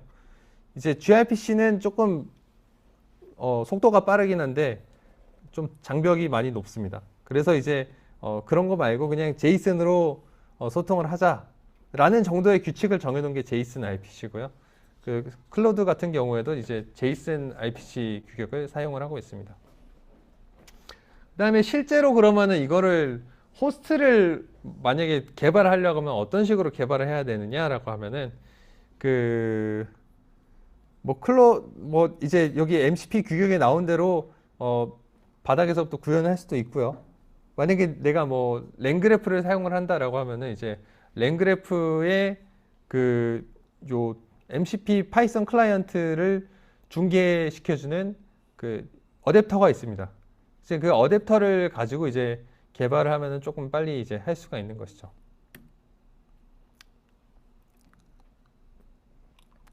그래서 요청 흐름을 간단하게 좀 보여드리자면은 사용자가 최신 AI 뉴스 요약해서 슬랙으로 보내죠. 뭐 이런 이제 그 자연어로 이제 요청을 보냈어요. 그러면은 그 호스트는 웹 검색하고 슬랙 메시지로 보내야겠다 이렇게 기획을 해요. 그 다음에 호스트가 클라이언트한테 명령을 합니다. 서버 1에게 웹 검색 요청해줘. 그럼 이제 클라이언트가 이제 서버 1한테 이제 그 웹 검색을 해달라고 그 제이슨 형태의 메시지를 보냅니다. 그래서 제이슨 RPC 2.0 ID는 1, 뭐 메서드는 그 다음에 파라미터는 네임은 웹서치라는 그 함수를 호출할 거고, 그 다음에 거기에 들어가는 그 인수로 어규먼트로 이제 쿼리라는 거를 넣을 거고, 이제 최신 AI 뉴스라고는 이제 넣을 거야. 뭐 이런 식으로 함수를 호출하는 것과 비슷하게 집어넣습니다. 그럼 이제 이 함수명과 인자를 받은 MCP 서버에서는 그걸 바탕으로 해서 그 프로시저를 동작을 시키고 그 결과 값을 이제 다시 전송을 하게 됩니다. 그래서 뭐 리절트는 뭐 콘텐츠는 뭐 어쩌고저쩌고 하면서 이제 보내게 되고요. 그러면 이제 그 받은 내용을 클라이언트가 이제 다시 호스트한테 전달을 해야죠. 그럼 이제 호스트가 그 받은 결과를 바탕으로 해서 슬랙 메시지를 작성을 하고, 그러면 이번에는 이제 서버 2인데 이제 오타를 냈네요. 서버 2한테 이 메시지를 슬랙으로 보내줘. 이렇게 보내달라고 이제 두 번째 클라이언트한테 시키게 됩니다. 이제 두 번째 클라이언트는 슬랙 그 슬랙 MCP한테 메시지를 보내는 거죠. 예, 그래서 잘 보냈어라고 이제 응답을 주면은 이제 이거를 이제 호스트한테 이제 보고를 하고, 호스트는 이제 사용자한테 슬랙으로 메시지 보냈습니다. 성공적으로 보냈습니다. 이렇게 메시지를 보내는 이제 흐름이 되겠습니다. 이제 로컬이 있고 이제 리모트가 있다라고 했는데요. 로컬 같은 경우에는 이제 스탠다드 인풋 아웃풋을 가지고 이제 통신을 하고, 이제 리모트 같은 경우에는 HTTP로 통신을 합니다. 그래서 제가 되게 궁금했던 것 중에 하나가 그 MCP가 언제 떠 있는 건가, 이게 너무 궁금하더라고요. MCP를 이렇게 클로드에 지금 등록을 해 놓잖아요. 그러면은 처음에 껐다 키면은 이제 막 이게 그 처음에 잘 안 되는 것 같다가 막 켜지고 막 합니다. 커서에서도 보시면은 커서에 그 오른쪽 위쪽에 톱니바퀴 누르시고 커서 세팅에 내려가서 MCP 들어가시면은 여기 Add New Global MCP 서버라고 있습니다. 여기에다가 이제 이 아까 공식 GitHub 같은 데 있다고 했습니다. 그 제이슨을 이제 찾아가지고 넣어요. 그리고 이제 닫으면은 새로운 걸 추가를 하면은 여기에 이제 처음에 노란색으로 뜨다가 파란색으로 뜨면은 이제 이 도구를 사용을 할 수가 있습니다. 뭐 지금 컨텍스트 7 요거 하나만 이제 해놨는데, 이를테면은 이제 컨텍스트 7으로 랭체인 대용법 검색해서 뭐 이런 이제 요청을 보내면은 얘가 이제 이 요청을 분석을 하고 컨텍스트 7 그 사용해야겠다 라고 이제 생각을 하고 이제 클라이언트를 하나 열어가지고 요 컨텍스트 7 MCP 서버에 붙여서 이 요청을 보내는 거죠. 그래서 랭체인이란 라이브러리 이름이 들어있는 그 이제 라이브러리 아이디가 있는지 요청을 하고, 그러니까 리절트가 available library래요. 그래서 라이브러리 아이디는 context compatible 뭐 이러면서 이제 나왔고, 있습니다 하면서 그 높은 신뢰도 점수를 가지고 있어 가장 적합합니다 하면서 이제 검색을 또 하고 있습니다.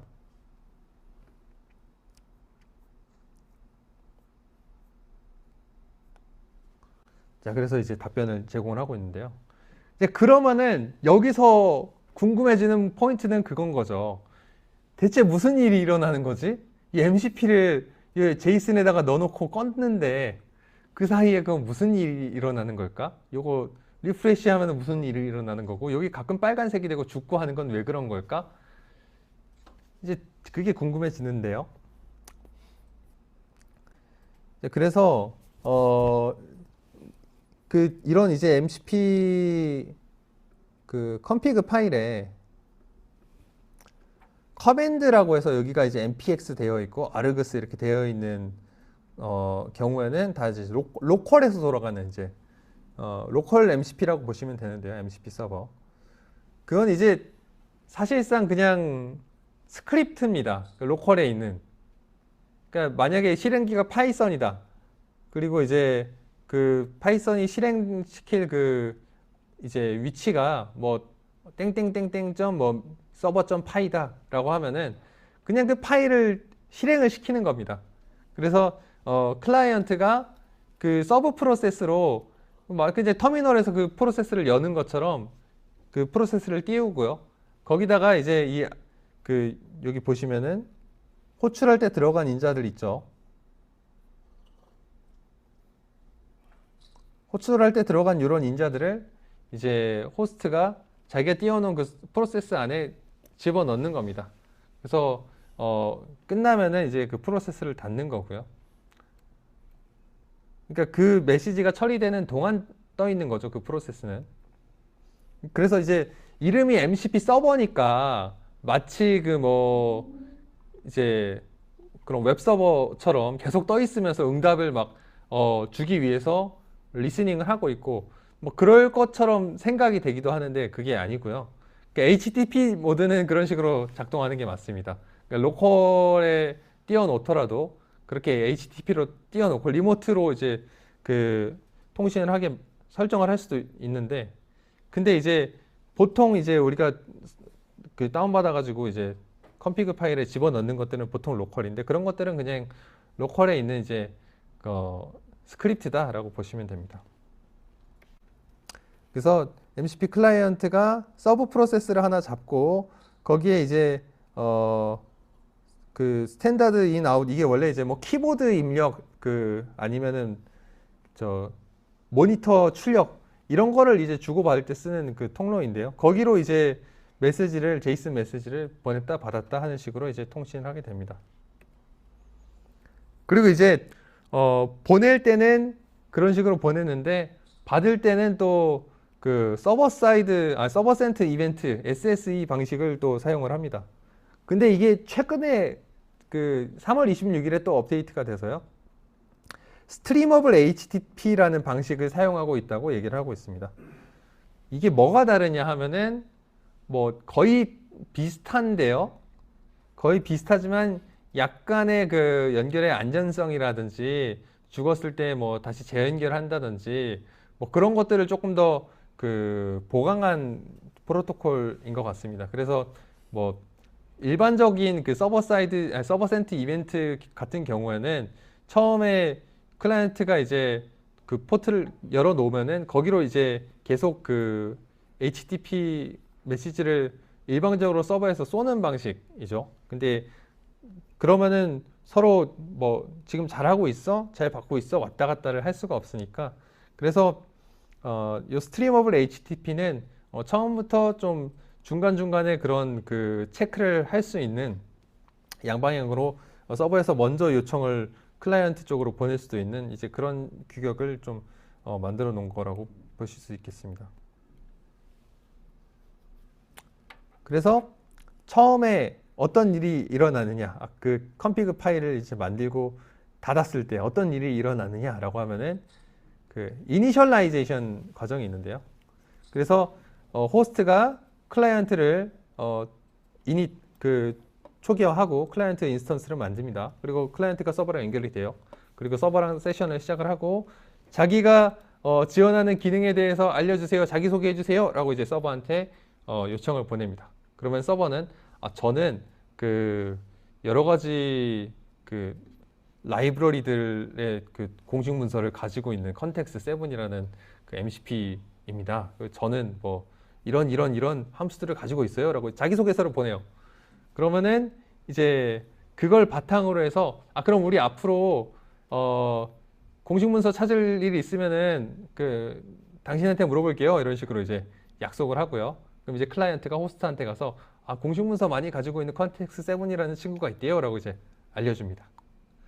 그러면은 이제 그 세션이 그 활성화되면은 이제 그 LLM이 저 그 호스트죠. 호스트가 이제 이런 것들을 오케스트레이션을 하면서 저 그 컨텍스트 7이랑 알고 있는 그 클라이언트 친구한테 요 메시지 좀 보내달라고 해야겠다. 그 뭐 스프링 문서 좀 찾아오라고 해야겠다라고 하면 이제 그 클라이언트가 이제 컨텍스트 7한테 가서 그 스프링 문서 찾아주세요라고 이제 메시지를 보내고 이런 식으로 이제 이루어지는 거죠.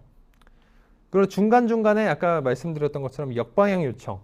보통은 이제 서버라는 게 있으면은 이제 클라이언트에서 서버에 요청을 보내고 응답을 받잖아요. 근데 이제 MCP 아니면 이제 IPC에서는 또 좀 더 일반적으로 그 서버에서도 이쪽으로 그 요청을 보낼 수 있습니다. 그래서 이 파일 수정, 그러니까 이를테면은 그 이제 호스트가 클라이언트를 통해서 파일 수정을 요청하는 그런 그 명령을 보냈다고 해봐요, 이 툴한테. 근데 이제 역으로 질문을 할 수 있다라는 거예요. 보통은 이제 툴은 그냥 툴이니까 자기 의사 없이 그냥 시키는 대로 까라면 까는 그런 건데, 이제 역으로 이거 진짜 맞아요? 그런 검증 로직이 있어요. 만약에 그런 그 MCP 서버에. 그러면은 이게 진짜 맞아요? 라고 역으로 한번 물어볼 수 있다라는 거예요. 그 다음에 저 근데 너무 시간이 너무 많이 걸려서 못하겠어요 라고 막 말을 중간에 하고 싶을 수도 있잖아요, 시켰는데. 그러면은 그런 상태의 변화에 대해서도 통지를 할 수 있다라는 거예요. 왜냐면 양방향이니까. 그리고 이제 종료될 때는 이제 호스트가 클라이언트의 세션을 종료를 시키는 거고, 클라이언트가 그 연결된 서버한테도 이제 저희 그 빠이빠이 합시다라고 이제 얘기를 합니다. 그럼 이제 로컬에서 떠 있는 MCP 서버라면은 그 프로세스가 이제 그때 죽는 거고요. HTTP 모드로 떠 있는 거라면은 이제 계속 이제 리스닝을 하면서 다른 또 요청이 들어오는 걸 이제 기다리고 있겠죠. 이런 식으로 이제 되어 있습니다.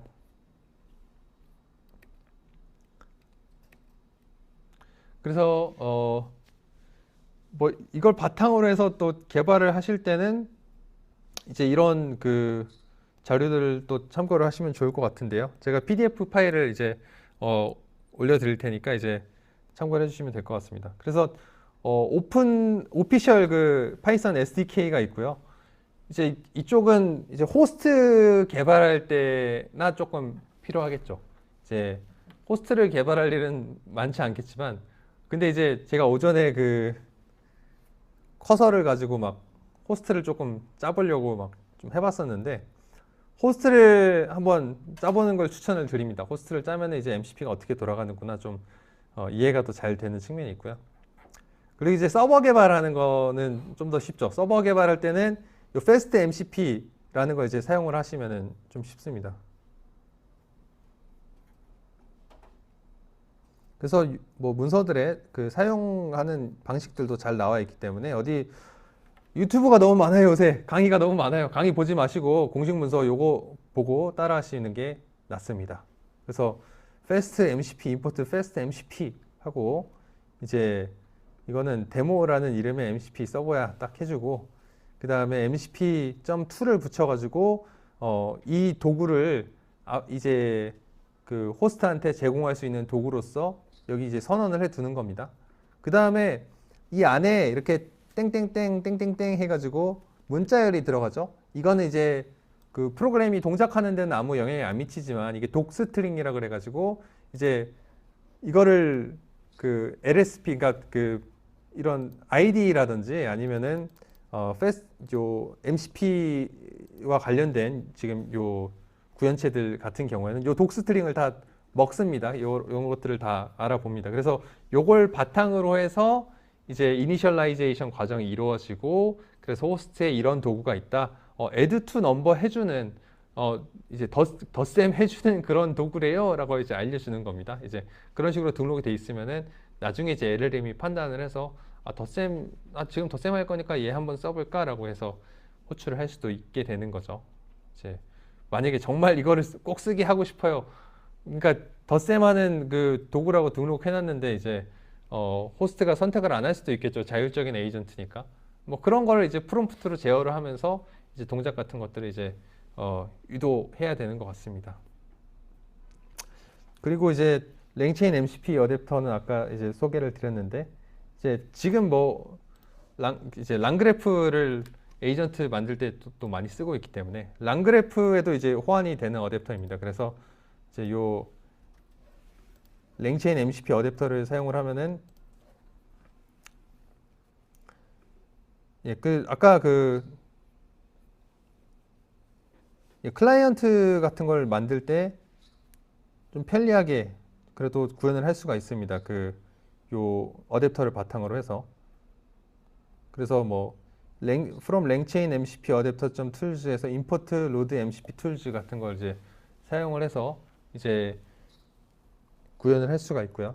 그러니까 호스트는 만들기가 조금 어려운 게, 아까 말씀드렸던 이제 클라이언트 생명주기가 서버 생명주기랑 연결이 돼 있다고 했는데, 그런 것들을 다 호스트가 관리를 해줘야 되는 책임이 있습니다.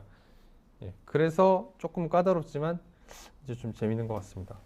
그 다음에 허깅 페이스에서 만들어 놓은 요 튜토리얼도 요새 되게 괜찮은 자료인데요. 뭐 4주 동안 하라고 막 추천을 하고 있습니다. 근데 제가 봤을 때는 약간 조금 좀 안 정확하게 느껴지는 느낌도 있었어요. 그러니까 이를테면은 이런 거요. 요 모델이 있고 다양한 툴들이 있는데, 모델들이 또 여러 개 있고 툴들이 여러 개가 있으면은 이게 다대다 관계가 돼서 너무 복잡해진다. 그래서 MCP를 한 번에 쫙 모아놓으면 편하다라고 하는데, 근데 이 모델이라는 걸 이제 저 어플리케이션들로 생각하면은 뭐 말이 되는 것 같습니다. 근데 이제 이제 모델이라는 걸 진짜 LLM으로 생각을 하면은 이거는 좀 말이 안 되는 것 같고요. 근데 이제 MCP에서 MCP라는 게 모델 컨텍스트 프로토콜의 약자잖아요. 이때의 모델은 그러니까 어떤 이제 오픈 AI 모델 쓸 거야, 제미나이 모델 쓸 거야 이 얘기가 아니라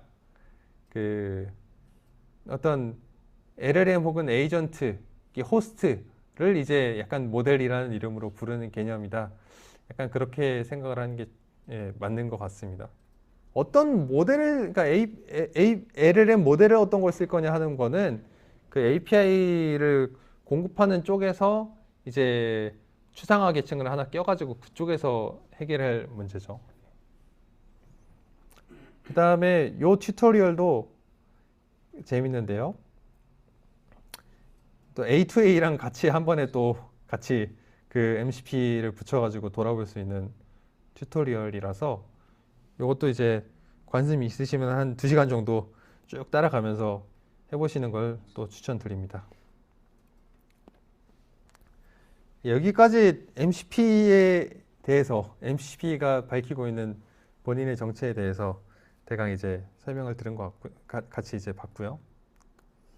이제 적용 실습 몇 가지 제가 더 뭐 준비했던 게 있는데 같이 보도록 하겠습니다. 이제 MCP 호스트는 지금 제일 많이 쓰는 건 결국에 이제 클로드랑 커서예요. 그래서 둘을 쓰시는 게 좋고요.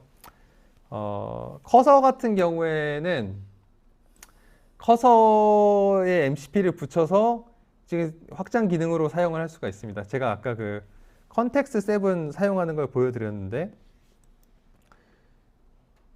이제 개발을 하다가 막혔을 때 여러 가지 이유가 있을 수 있겠지만 한 가지 이유는 뭐 버전 충돌로 인한 문제, 그리고 뭐 API가 조금 이제 버전이 과거 버전이어가지고 지금 모델은 LLM은 주로 최신 버전, 완전 최신 버전은 또 모르고 그 다음에 아주 옛날 버전은 또 잘 모르는 그런 상태로 이제 학습이 되어 있는데, 옛날에 어떤 특정한 버전의 그런 이제 API를 맞춰가지고 개발하려고 할 때 요 컨텍스트 7을 이용해서 이를테면은 랭체인 0.1 버전이 특징 뭐 이런 식으로 이제 지문을 하고 뭐 이런 것들을 바탕으로 해서 다시 이제 작업을 할 때 컨텍스트로 던져서 하면은 디버그 하는데도 상당히 좀 도움이 됩니다. 그리고 지금 제가 이거 세팅하는 거 알려드린다고 다 지어놨는데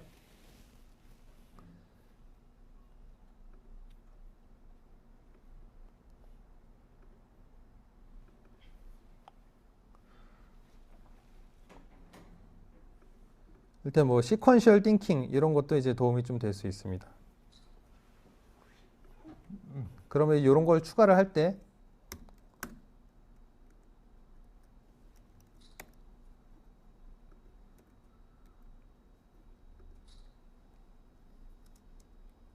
이 줄을 잘 맞춰가지고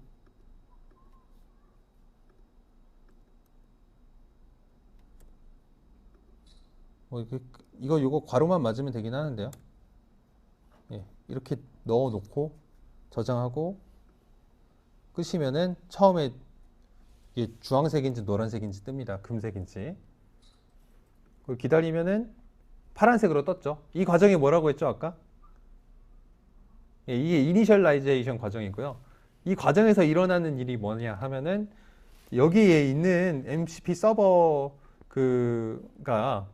자기가 가지고 있는 등록되어 있는 툴들 목록을 지금 이 MCP 호스트는 지금 커서죠. 커서한테 정확히는 이 커서의 에이전트죠. 커서 에이전트한테 지금 알려준 거고, 이제 이걸 바탕으로 해서 이제 이니셜라이제이션 과정이 끝난 겁니다. 그러면 이제 이 에이전트는 이런 도구들을 내가 사용할 수 있어라는 거를 이제 확인할 수가 있는데요. 한번 확인해 보겠습니다. Sequential Thinking MCP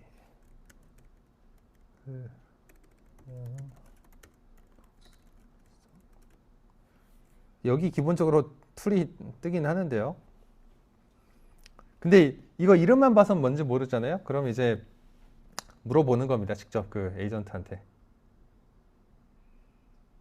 그래서 모르겠다고 하네요. 아, 이걸 원한 건 아닌데.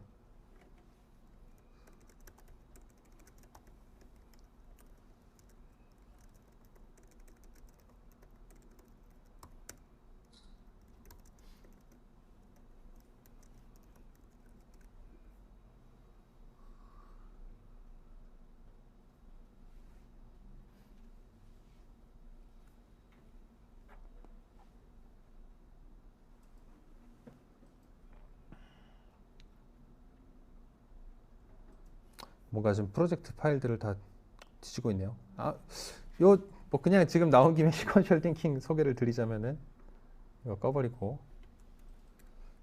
시퀀셜 띵킹을 사용해서 현재 프로젝트의 현재점과 리팩터링 방향에 대해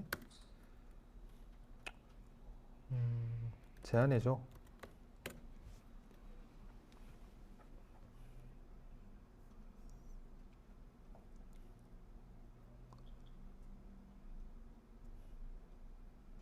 예, 시퀀셜 띵킹 MCP를 지금 호출하고 있고요. 이것도 뭐 사실 그렇게 대단한 거라기보다 약간 장난감 같은 MCP인데요. LLM이 판단을 했을 때 이 질문에 몇 번 정도의 스텝을 타서 생각을 하면 좋을지 이제 판단을 해서 지금 여기 인수 8이라고 이제 넣은 거고요. 그다음에 thought 현재 MCP 테스트 프로젝트 구조를 분석해 보겠습니다. 프로젝트를 레이아웃을 보면서 자기가 이제 파악한 그 정보 같은 것들을 이제 자기가 입력을 넣는 거죠.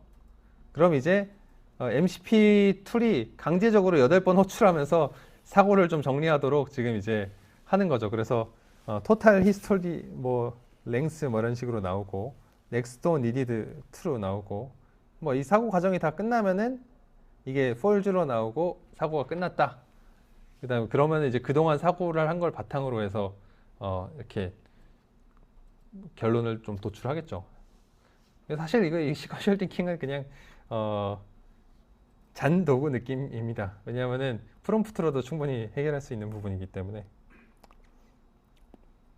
그리고 이제 스미더리에 들어가면 이제 인기 있는 도구들을 많이 볼 수가 있는데, 제가 아까 말씀드렸던 컨텍스트 7 또 엑사 서치 같은 경우에는 이제 검색 엔진이고요. 근데 개인적으로 검색 엔진은, 그러니까 이 검색 엔진 붙이는 서비스 만들 때는 이제 요거를 이제 MCP로 붙이면은 조금 이제 좋을 수 있겠지만, 지금 클로드는 이제 지금까지 이제 검색 엔진이 없어가지고 저기 했지만 이제 클로드도 검색 엔진을 통합을 시켰죠. 그리고 이제 커서도 검색 엔진이 있고, 그래가지고 이제 검색 엔진 계열은 이제 많이 쓸모가 있는 것 같지는 않고요. 이 메모리 계열도 좀 인기가 있습니다. 그래서 그동안 작업했던 내용들을 이제 그 메모리에 이제 뭐 명시적으로 메모를 남겨놓고, 아까 제가 보여드렸던, 아까 잘 안 되긴 했는데 옵시디언 같은 경우에도 그런 계열이 되겠죠. 지금 같이 작업했던 것들이 이제 옵시디언에 이제 뭐 저장을 해줘, 뭐 최대한 자세하게 해줘, 뭐 이런 식으로 하면 이제 잘 작성을 해주고요. 뭐 딥 리서치, 뭐 태블릿 MCP 같은 경우에는 웹 검색인데 좀 더 LLM한테 좀 친화적인 웹 검색이라고 합니다. 그다음에 Git 관련 도구들도 굉장히 많이 인기가 있고요.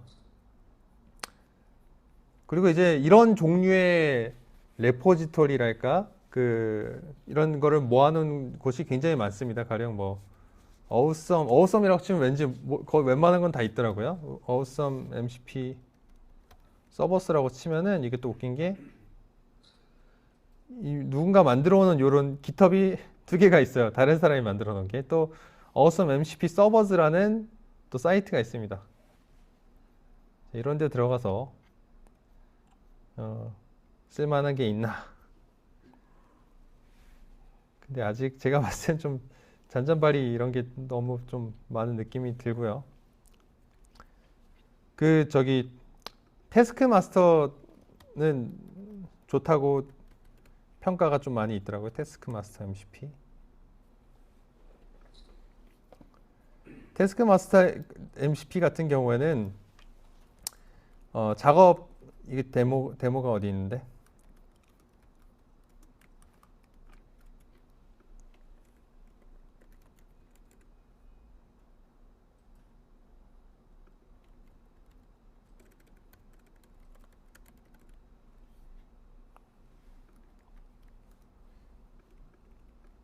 뭐 상세하게 작업 계획을 세워가지고 그걸 이제 브레이크다운을 해서 실행을 해주는 이제 그런 MCP입니다. 그래가지고 이제 태스크 마스터 MCP도 좀 좋다고 좀 소문이 많이 나 있는데요. 근데 이거는 좀 문제점이 있어요. 왜냐하면은 이걸 하려면은 그 키들을 엄청 넣어줘야 돼가지고 이제 좀 돈이 들어가지고 아직 이건 안 해봤고요.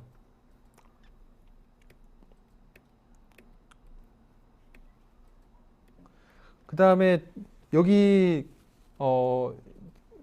MCP 서버를 추가를 하는 방법은 이제 아까 스미더리에 들어가서 하시는 방법도 있고, 내가 뭔가 깔고자 하는 MCP가 있으면은 여기 그냥 그 구글의 공식 GitHub를 찾는 거를 저는 추천을 드립니다. 그래서 아까 뭐 컨텍스 7이다 하면은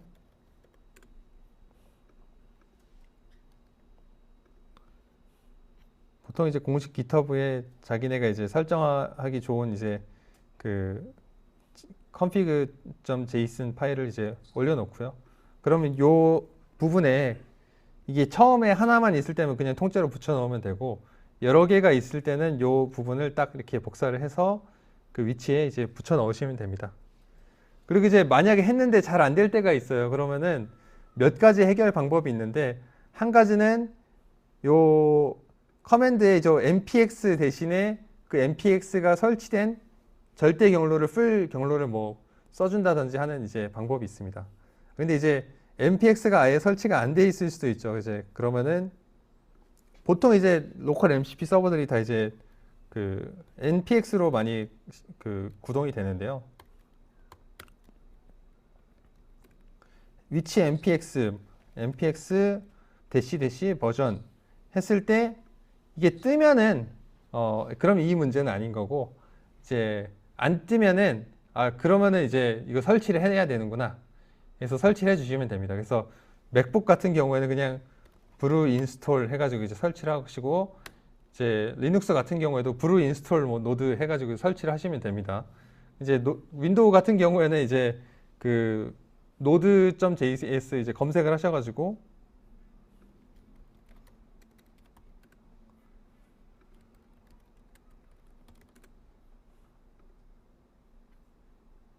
그 윈도우로 선택을 해서 다운을 받으셔가지고 설치를 하시면 되는데요. 설치를 하시다가 약간 막히는 게 있다 하면 그 에러 메시지 같은 거 다 챗GPT한테 던지면은 해결을 잘 해줍니다.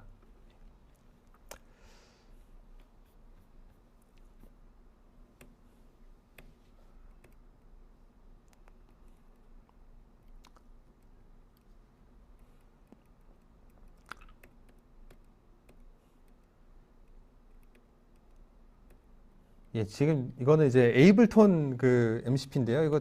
이것도 상당히 재밌더라고요. 그 에이블톤이 이제 그 에이블톤 라이브라고 그 작곡 프로그램인데, 이 작곡 프로그램도 누가 이제 MCP를 만들어 놔가지고 써봤습니다. 근데 이 에이블톤 자체는 조금 비싼 프로그램이어가지고 지금 체험판이 끝나서 이제 요거는 지금 구동은 안 되는데, 과거에 했던 거 좀 보여드리자면은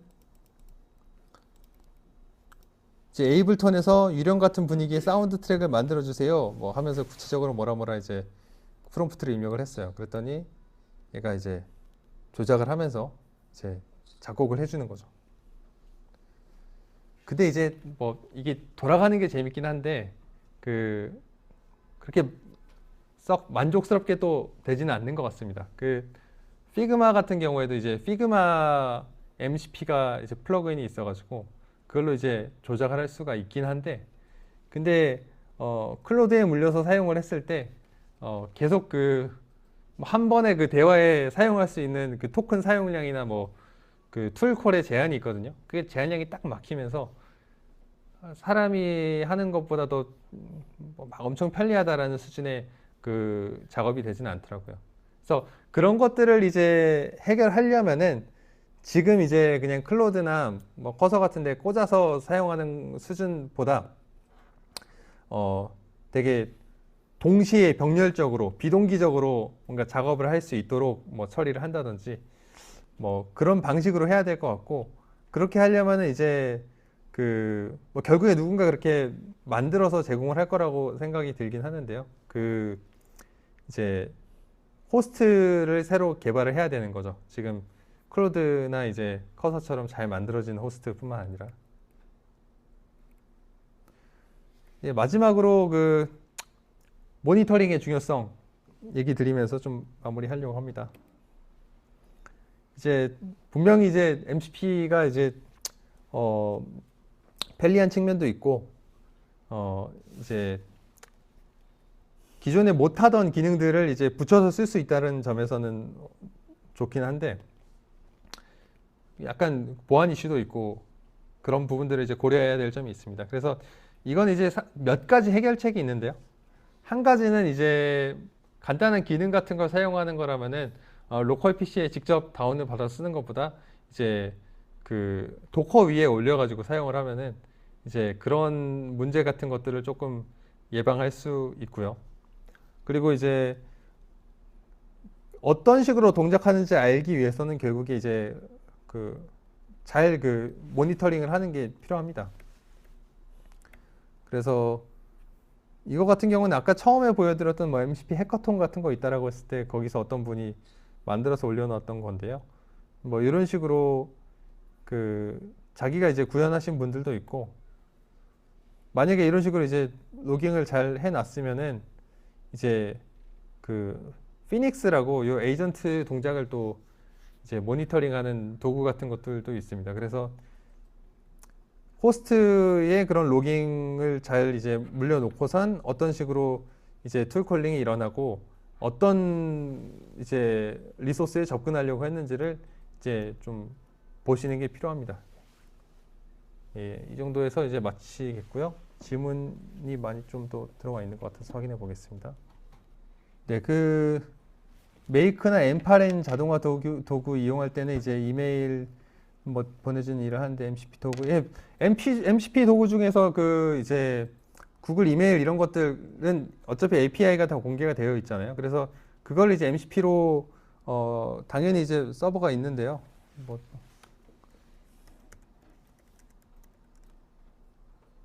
Gmail, MCP 서버 이런 식으로 검색을 하시면은 이제 다 이제 이런 것들은 다 있습니다. 근데 MCP를 굳이 이제 사용자가 직접 이거를 이제 설정을 해서 쓰는 게 꼭 필요하냐라고 하면은 이제 메이크를 사용을 하시는데 거기 안에서 자체적인 인티그레이션을 만들어 놨으면은 그걸 쓰는 게 당연히 더 편리합니다. MCP를 꼭 써야 된다는 건 아니고요. 그리고 이제 그런 서비스를 만드는 쪽에서 이제 통합이 편리하도록 뭐 MCP를 내부적으로 사용을 할 수도 있고, 그걸 이제 사용자는 신경을 쓰지 않게 이제 감춰 놓을 수도 있는 것이죠. 예. 네, 채팅방에 있는 질문은 이제 한 개밖에 없어서 답을 하셨고요. 각 참여자들은 마이크 질문을 하실 내용이 있으시면 마이크를 온 하시고 질문 끝나면 바로 마이크를 오프해 주시기 바랍니다. 질문 있으신 분 말씀해 주세요.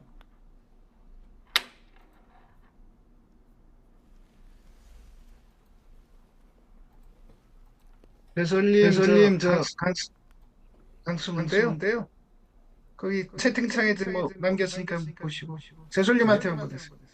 아까 허깅 페이스에서 이미지는 어플리케이션에서 이제 개발해야 되는 API 연결 개수를 의미하는 거라고 이제 지적을 해주셨는데, 예, 맞는 것 같습니다. 근데 이제 모델이라는 말이 약간 좀 혼동을 가져오는 좀 측면이 있는 것 같긴 합니다. 그러니까 지금 MCP가 이제 모델 컨텍스트 프로토콜인데 여기서 모델이라는 것이 이제 사실상 이제 그 호스트, 그러니까 어플리케이션의 의미로 사용을 하고 있죠. 그 LLM 모델의 의미가 아니라. 근데 이제 그 그림을 제가 봤을 때 이제 그게 LLM 모델을 갈아 끼우는 것도 이제 모델이라고 하고, 그 다음에 어플리케이션의 그 지금 이제 MCP라고 할 때는 거기서 이제 모델이라는 거는 그런 이제 그 사고를 수행하는 이제 단위로서 이제 모델을 얘기를 하는데 그게 좀 혼동이 있는 것 같습니다. 근데 그 이제 이미지 해석의 맥락은 이제 그 어플리케이션을 말하는 게 이제 맞는 것 같습니다. 혹시 다른 질문 있으시면 마이크를 켜시고 해주시기 바랍니다. 자유롭게 토론 시간이니까요. 궁금하신 사항 있으면 뭐 언제든지 아니고 바로 예, 질문해 주시기 바랍니다.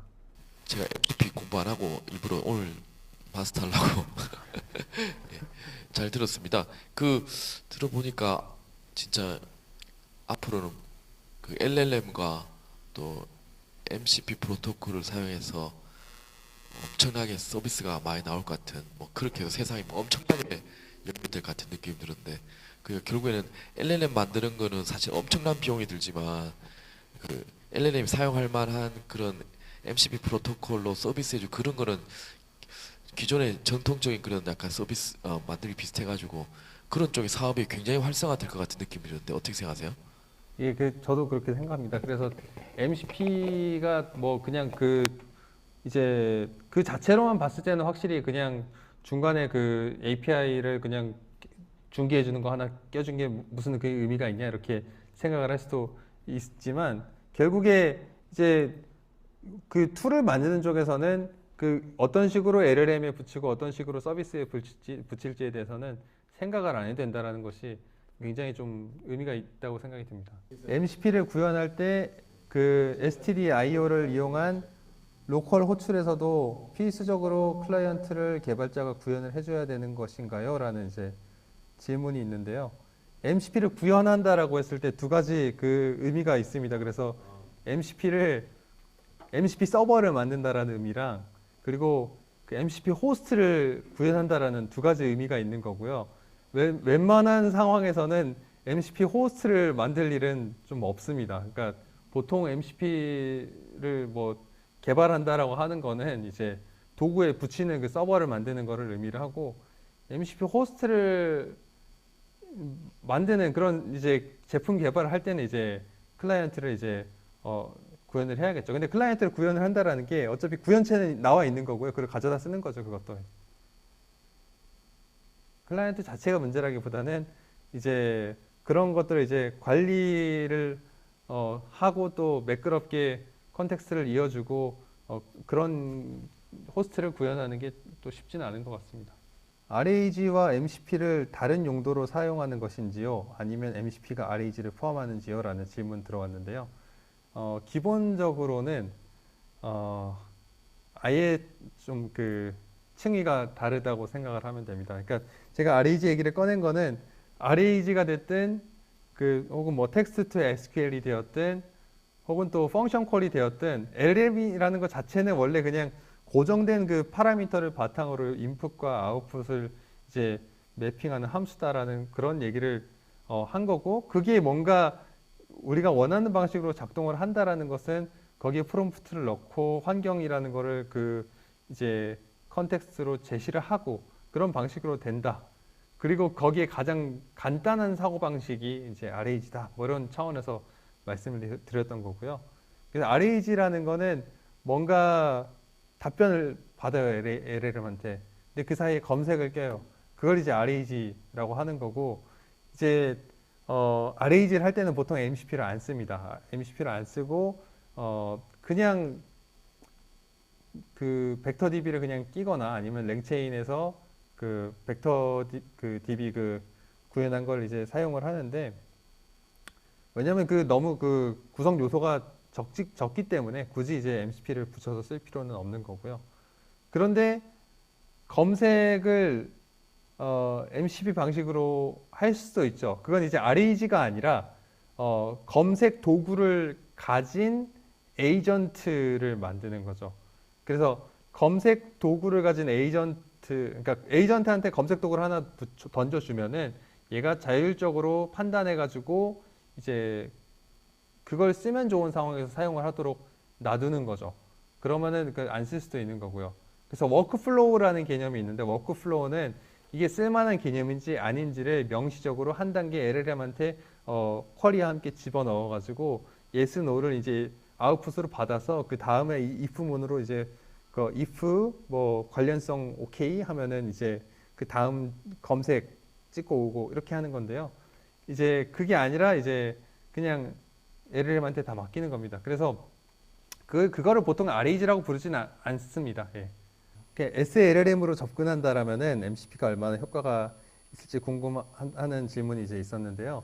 결국에 이건 이제 호스트가 SLLM으로 서빙되고 있을 때의 이제 그 말씀이신 거죠. 그래서 일단은 그거를 좌지우지하는 거는 해당 그 LLM 모델이 얼마나 그 툴콜링을 잘 지원을 하는가 거기에 달려 있겠죠. 툴콜링을 얼마나 그 파인 튜닝을 잘 해놨는가에 달려 있는 거고, 로컬 모델은 여러모로 좀 한계가 있긴 합니다. 그 에이전틱하게 했을 때 그 토큰이라든지, 그리고 에이전트는 이제 기본적으로 한 번 질문하고 답이 나오는 게 아니라 굉장히 여러 번 그 대화를 하고, 그리고 스스로도 여러 번 사고의 과정을 거치고, 그러면 자기가 사고한 기록들을 다 컨텍스트로 가지고 가야 되기 때문에 그 과정에서 프롬프트도 다 쌓이고 인풋이 굉장히 길어져요. 그러면은 이제 그거를 이제 관리를 해줘야 되는데, 로컬 모델은 그 성능을 뽑기가 쉽지 않죠. 근데 얼마나 효과가 있을지는, 그래서 그 성능 최적화를 위해서 파인 튜닝도 그 안에서 최대한 뽑아내기 위해서 하고, 뭐 그런 그리고 그 어떤 식으로 프롬프트를 주고 그런 것들을 테스트를 해서 뭐 최대한 필요한 만큼 이제 맞춰서 가야 되는 것 같습니다. 계속 질문이. 네.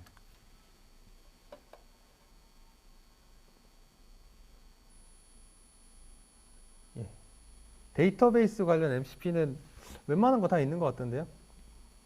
오라클,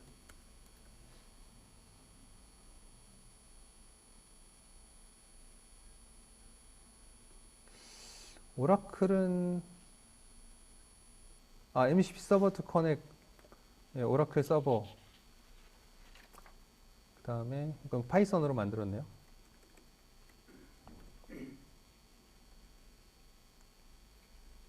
MySQL, MCP 서버.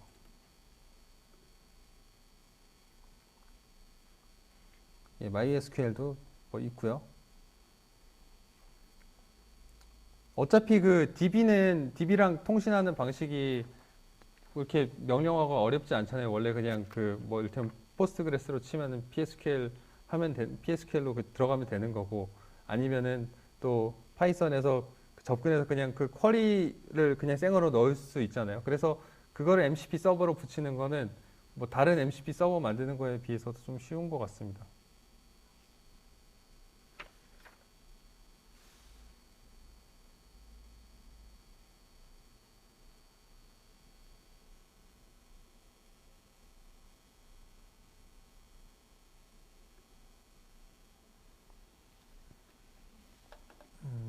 그럼 질문은 아니죠. 그 지난주에 제가 지난주에 우리가 자동화 프로세스 자동화 RPA 이런 거 했잖아요. 거기도 자동화를 할 수 있는 것 같고, 이 MCP를 하면 LM으로도 자동화를 좀 할 수 있을 것 같은데, 그 둘의 어떤 차이점이나 어떤 경우는 어떤 걸 쓰는 게 좋고, 이렇게 대해서 좀 설명을 해줄 수 있나요? 아까 이제 에이전트랑 그 MCP랑 좀 이렇게 좀 너무 붙여서 얘기를 하긴 했는데, 사실 이제 그 RPA 도구들 같은 경우에는 보통은 워크플로우입니다. 제가 워크플로우랑 이제 에이전트 말씀을 드렸는데,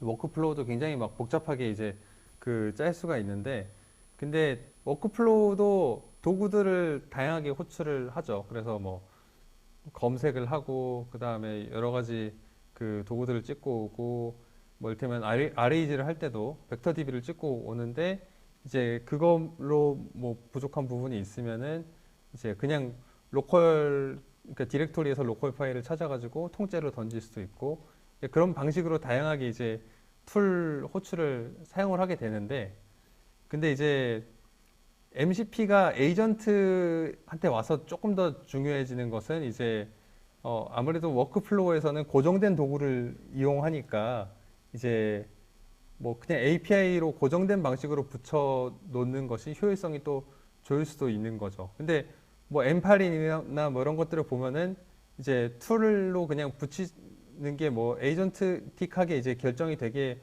하는 것 같기도 하고요. 제가 이제 그 도구들을 많이 안 써봐가지고 정확히 말씀 못 드리는데, 근데 에이전트가 자율적으로 하게 놔두면은 오히려 그 업무 자동화할 때는 좀 도움이 안 될 수도 있습니다. 왜냐면은 이제 정형화된 그 절차대로 해가지고 동작이 원하는 방식대로 가는지 봐야 되는데 얘가 플래닝을 자기가 스스로 하면은 이제 자율성이 필요한 일에는 좋지만 이제 그렇지 않은 일에는 좀 신뢰도가 떨어질 수 있습니다. 네, 알겠습니다.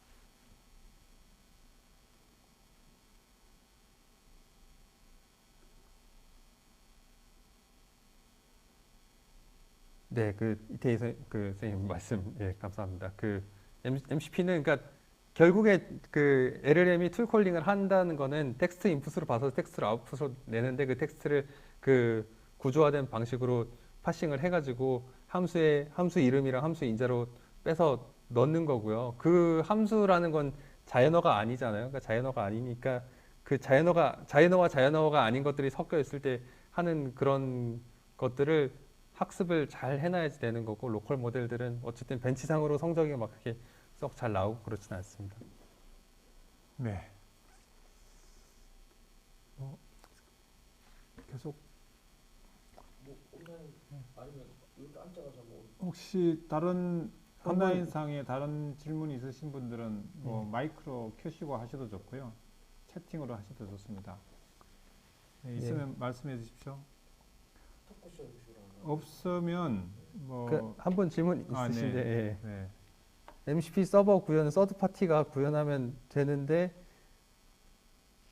그러니까 MCP 클라이언트는 호스트 부분이고 호스트는 결국에 클로드 데스크탑 뭐 이런 거를 만드는 그 우리가 그런 범용적으로 다 그런 툴을 호출해서 사용할 수 있는 능력이 있는 이제 챗봇 기반의 서비스를 제공하겠다라고 하는 그런 이제 그 업체들이 하는 거겠죠. 근데 뭐 꼭 그렇게 완전 자율적이지 않아도 MCP로 붙일 수도 있는 거고요. 그 API를 굳이 신경을 안 써도 되는 거니까.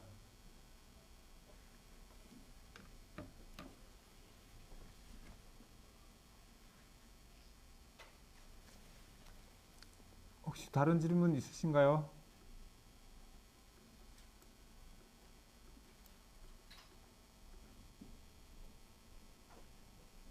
네, 뭐 없으신 것 같습니다. 온라인 질문은 여기서 마치고요. 네, 오늘 강의해 주신 우리 신재술 강사님께 다시 한번 큰 박수 부탁드리겠습니다. 이번 주 강의는 여기서 마치고요. 다음 주 토요일 또 이렇게 있으니까 매주 토요일 14시 관심 가지시고 봐주시기 바랍니다. 그리고 자기가 좋은 주제가 있다 그러면 강연할 수 있는 그런 희망하신 분들은 저희한테 카톡이라든지 전화 주셔도 좋고요. 언제든지 환영입니다. 본인의 지식을 나눔할 수 있는 그런 기회를 제공해 드리겠습니다. 언제든지 연락 주시기 바랍니다. 감사합니다.